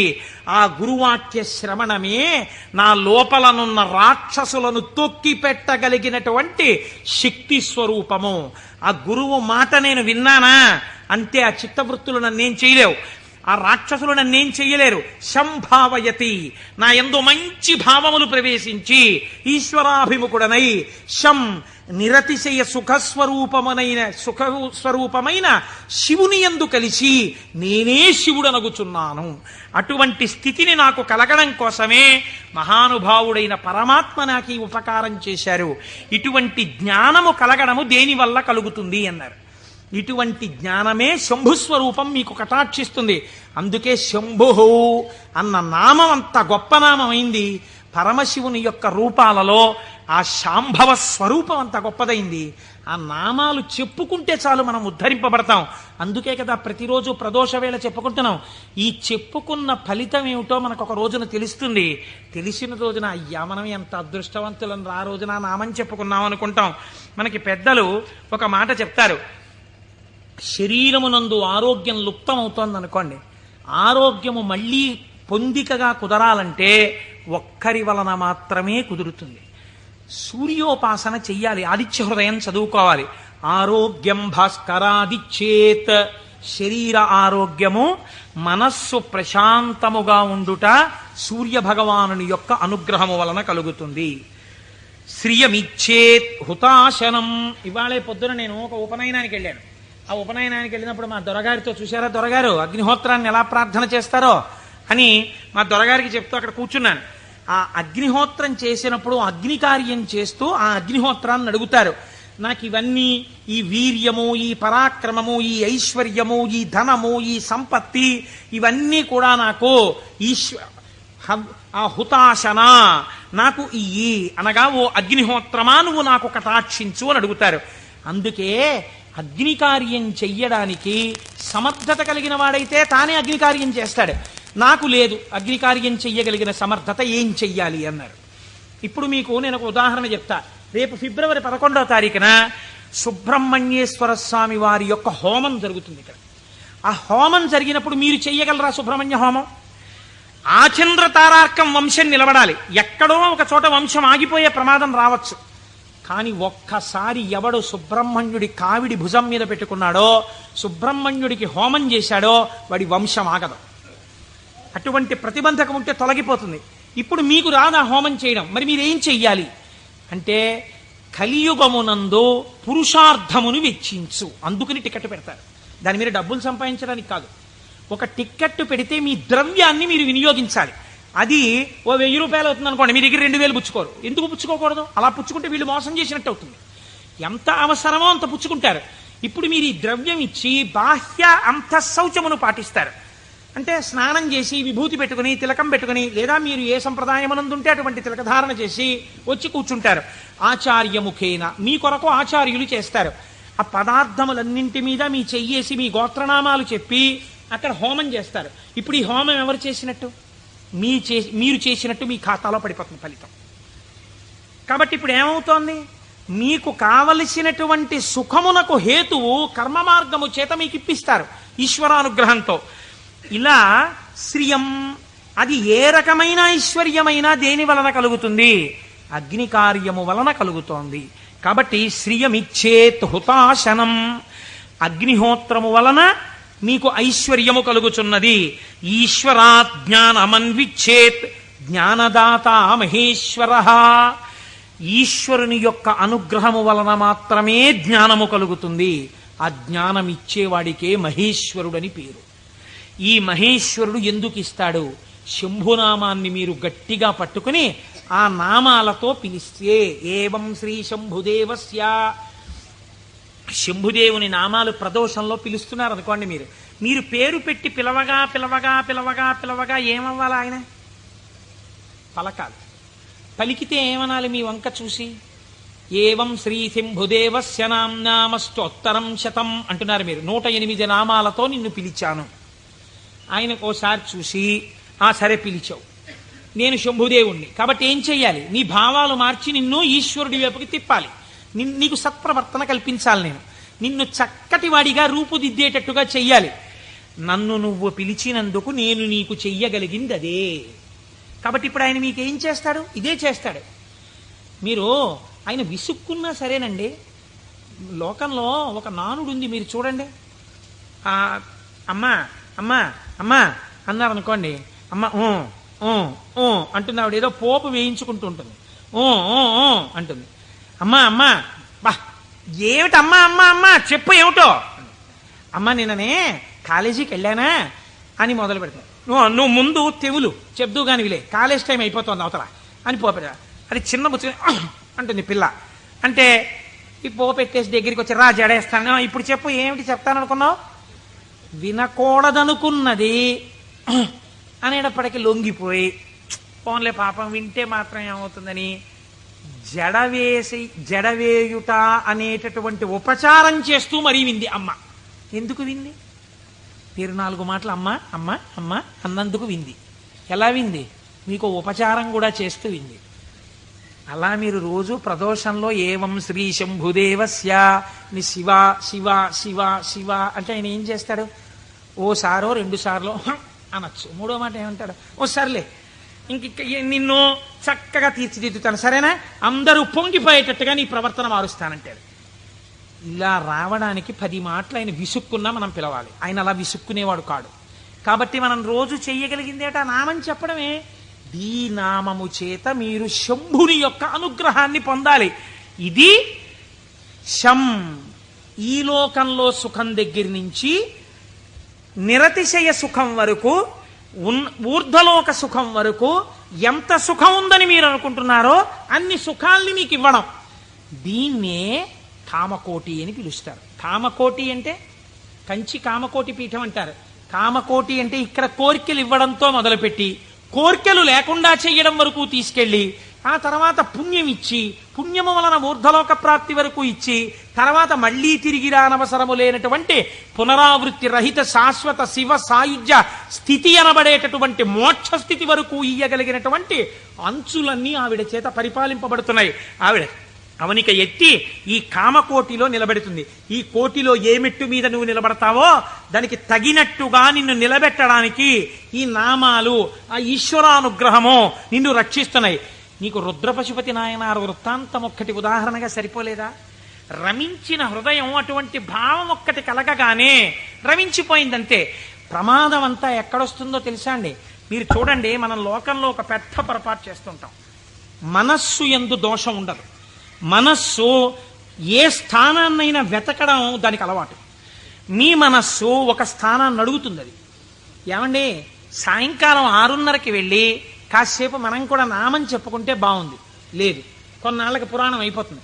సాయంకాలం 6:30కి వెళ్ళి శివాలయం అరుగు మీద కూర్చుని అలా గుడి యొక్క ధ్వజస్తంభం దగ్గర గంటలు, చిరుగంటలు మోగుతుంటే, పక్షులన్నీ గోళ్లకి చేరిపోతుంటే, శివాలయంలో ఉన్నటువంటి ప్రధాన అర్చకుడి దగ్గర శిష్యులు పాఠం నేర్చుకుంటుంటే, ఆయన ఒక్క మాట చెప్తే వీళ్ళు 3 మాటలు చెప్తుంటే, గుళ్ళోకి వచ్చిన వాళ్ళు గంట కొడుతుంటే అవి వింటూ ఒక 20 నిమిషాలు కూర్చుంటే ఎంత ప్రశాంతంగా ఉంటుందో అంది మనస్సు. అంటే మీ మనస్సు ఒక స్థానాన్ని అడిగిందా లేదా? కానీ దాని గొంతు మీరు ఎక్కడ నొక్కుతారో తెలుసా అండి? ఇది 6:30కి నాన్నగారండి ఎలాగైనా సరే మనం రోజు కాసేపు ఈవినింగ్ వాక్ వెళ్దాం నాన్నగారండి, డాక్టర్ గారు మార్నింగ్ వాక్ ఏదో ఒకటి చేయమన్నారు, వెయిట్ తగ్గాలంటున్నారు నన్ను, నేనేమో తిరగలేను నాన్నగారండి, మీరు కూడా నాతో రండి అందనుకోండి. పిల్ల, లేకపోతే పిల్లాడు, లేకపోతే భార్య, లేకపోతే ఎవడో స్నేహితుడు. ఉత్తర క్షణం మీరు వచ్చిన ఒకే ఒక మంచి ఆలోచన పీక నొక్కేస్తారంతే. సరేలే గుళ్ళోకి ఇంకో మాట ఎప్పుడో వెళ్దాం, పాపం అడిగాడు కదా అని వెళ్ళిపోతారు. ఒకరోజు పొద్దున్నే కాసేపు మీరు 6 గంటలకి ధ్యానం చేసుకుంటే మీకు బాగుందనుకోండి. 6 గంటలకు అబ్బా లేచిపోతే పొద్దున్నే 6 గంటలప్పటికి మీరు లేచిపోయి ఆ బాత్రూంలోకి వెళ్ళి పడపడ స్నానం తిరుగుతుంటే నిద్ర పట్టే వాళ్ళకి కూడా నిద్ర పట్టట్లేదు. 7 వరకు హాయిగా ఎందుకు వెళ్ళిపోయాడు? మీరు ఏది చెప్పిన మాట ఎక్కడ విన్నారు? ఇంట్లోకి రెండంటేనే రాని వాళ్ళకి ఎవడు చెప్తాడు? బయటికి వచ్చిన వాడు చెప్పారు వెళ్ళిపోమనే చెప్తాడు కదండి. కాబట్టి పట్టు విడుపు అని 2 మాటలు మనకి శాస్త్రంలో ఉన్నాయి. ఏది ఎక్కడి వరకు పట్టుకోవాలో అక్కడ వరకే పట్టుకుని ఎప్పుడు విడిచిపెట్టాలో అప్పుడు విడిచిపెట్టేయాలి. అందుకే పట్టు విడుపు ఉండాలండి, పట్టు విడుపు ఉండాలండి అని అంటారు. పట్టు విడుపు అన్నటువంటి శాస్త్రం మీకు అలవాటు అవ్వకపోతే శంభుదేవుని అనుగ్రహం జీవితంలో రాదు. కొన్ని పట్టుకోవాలి, కొన్ని వదిలేస్తుండాలి. ఇది విడిచిపెట్టేయకపోతే ఇంకా నా జీవితం వెళ్ళదు, నేను అటువైపు వెళ్ళడానికి కొన్ని వదలాలను వదిలిపెడుతూ ఉండాలి. అందుకే ప్రయత్నపూర్వకంగా రాజ్యం కూడా విడిచిపెట్టి వానప్రస్థానికి వెళ్ళారు. ఈ పట్టు విడుపు అంటే అక్కడ నేర్చుకోవడానికి ఇక్కడ కూడా నేర్చుకో. ఇక్కడే రాంది అక్కడే వస్తుంది నీకు, నేను ఏమి విడిచిపెడతావు? పట్టుకోవడం వచ్చు, విడిచిపెట్టడం వచ్చు. పైగా అదో క్వాలిఫికేషన్లో చెప్పడం ఏంటి? నేనండి ఇంకా పట్టానంటే వదిలిపెట్టనంటాడు ఒకడు. అంటే మూర్ఖుడివి, పాఠాలలోకి పోతున్నావు, అది గొప్ప. నాకు కోపం వస్తుంది కానండి, గవ్వుకున్నారన్నా పెద్దలు చెప్తే వెంటనే పక్కన పెట్టేస్తానన్నారు అనుకోండి, మీరు ఆయనకు పోల్దండి అయ్యాలి. అంతేగాని నాకే గాని కోపం వచ్చిందా హరి బ్రహ్మాదులు వచ్చి చెప్పినా వినండి అంటాడు. వాళ్ళ కర్మ కాలిపోయిందా నీకు వచ్చి చెప్పడానికి? నీలోంచి వెళ్ళిపోతే చాలా చచ్చూరుకుంటావు. ఎందుకు వచ్చింది? ఏమిటా వ్యగ్రత? ఎందుకు వచ్చిన మాట? కనుక నేను ఈ మాటని ఎందుకు ఇంతలా నొక్కి చెప్తున్నానో మీరు సహృదయంతో అర్థం చేసుకోండి. ఒకవేళ నా వాక్కు యందు వ్యగ్రత ఉండి ఉండవచ్చు. శంభుని అనుగ్రహము వచ్చినా గుర్తెరగగలిగి ఉండాలి.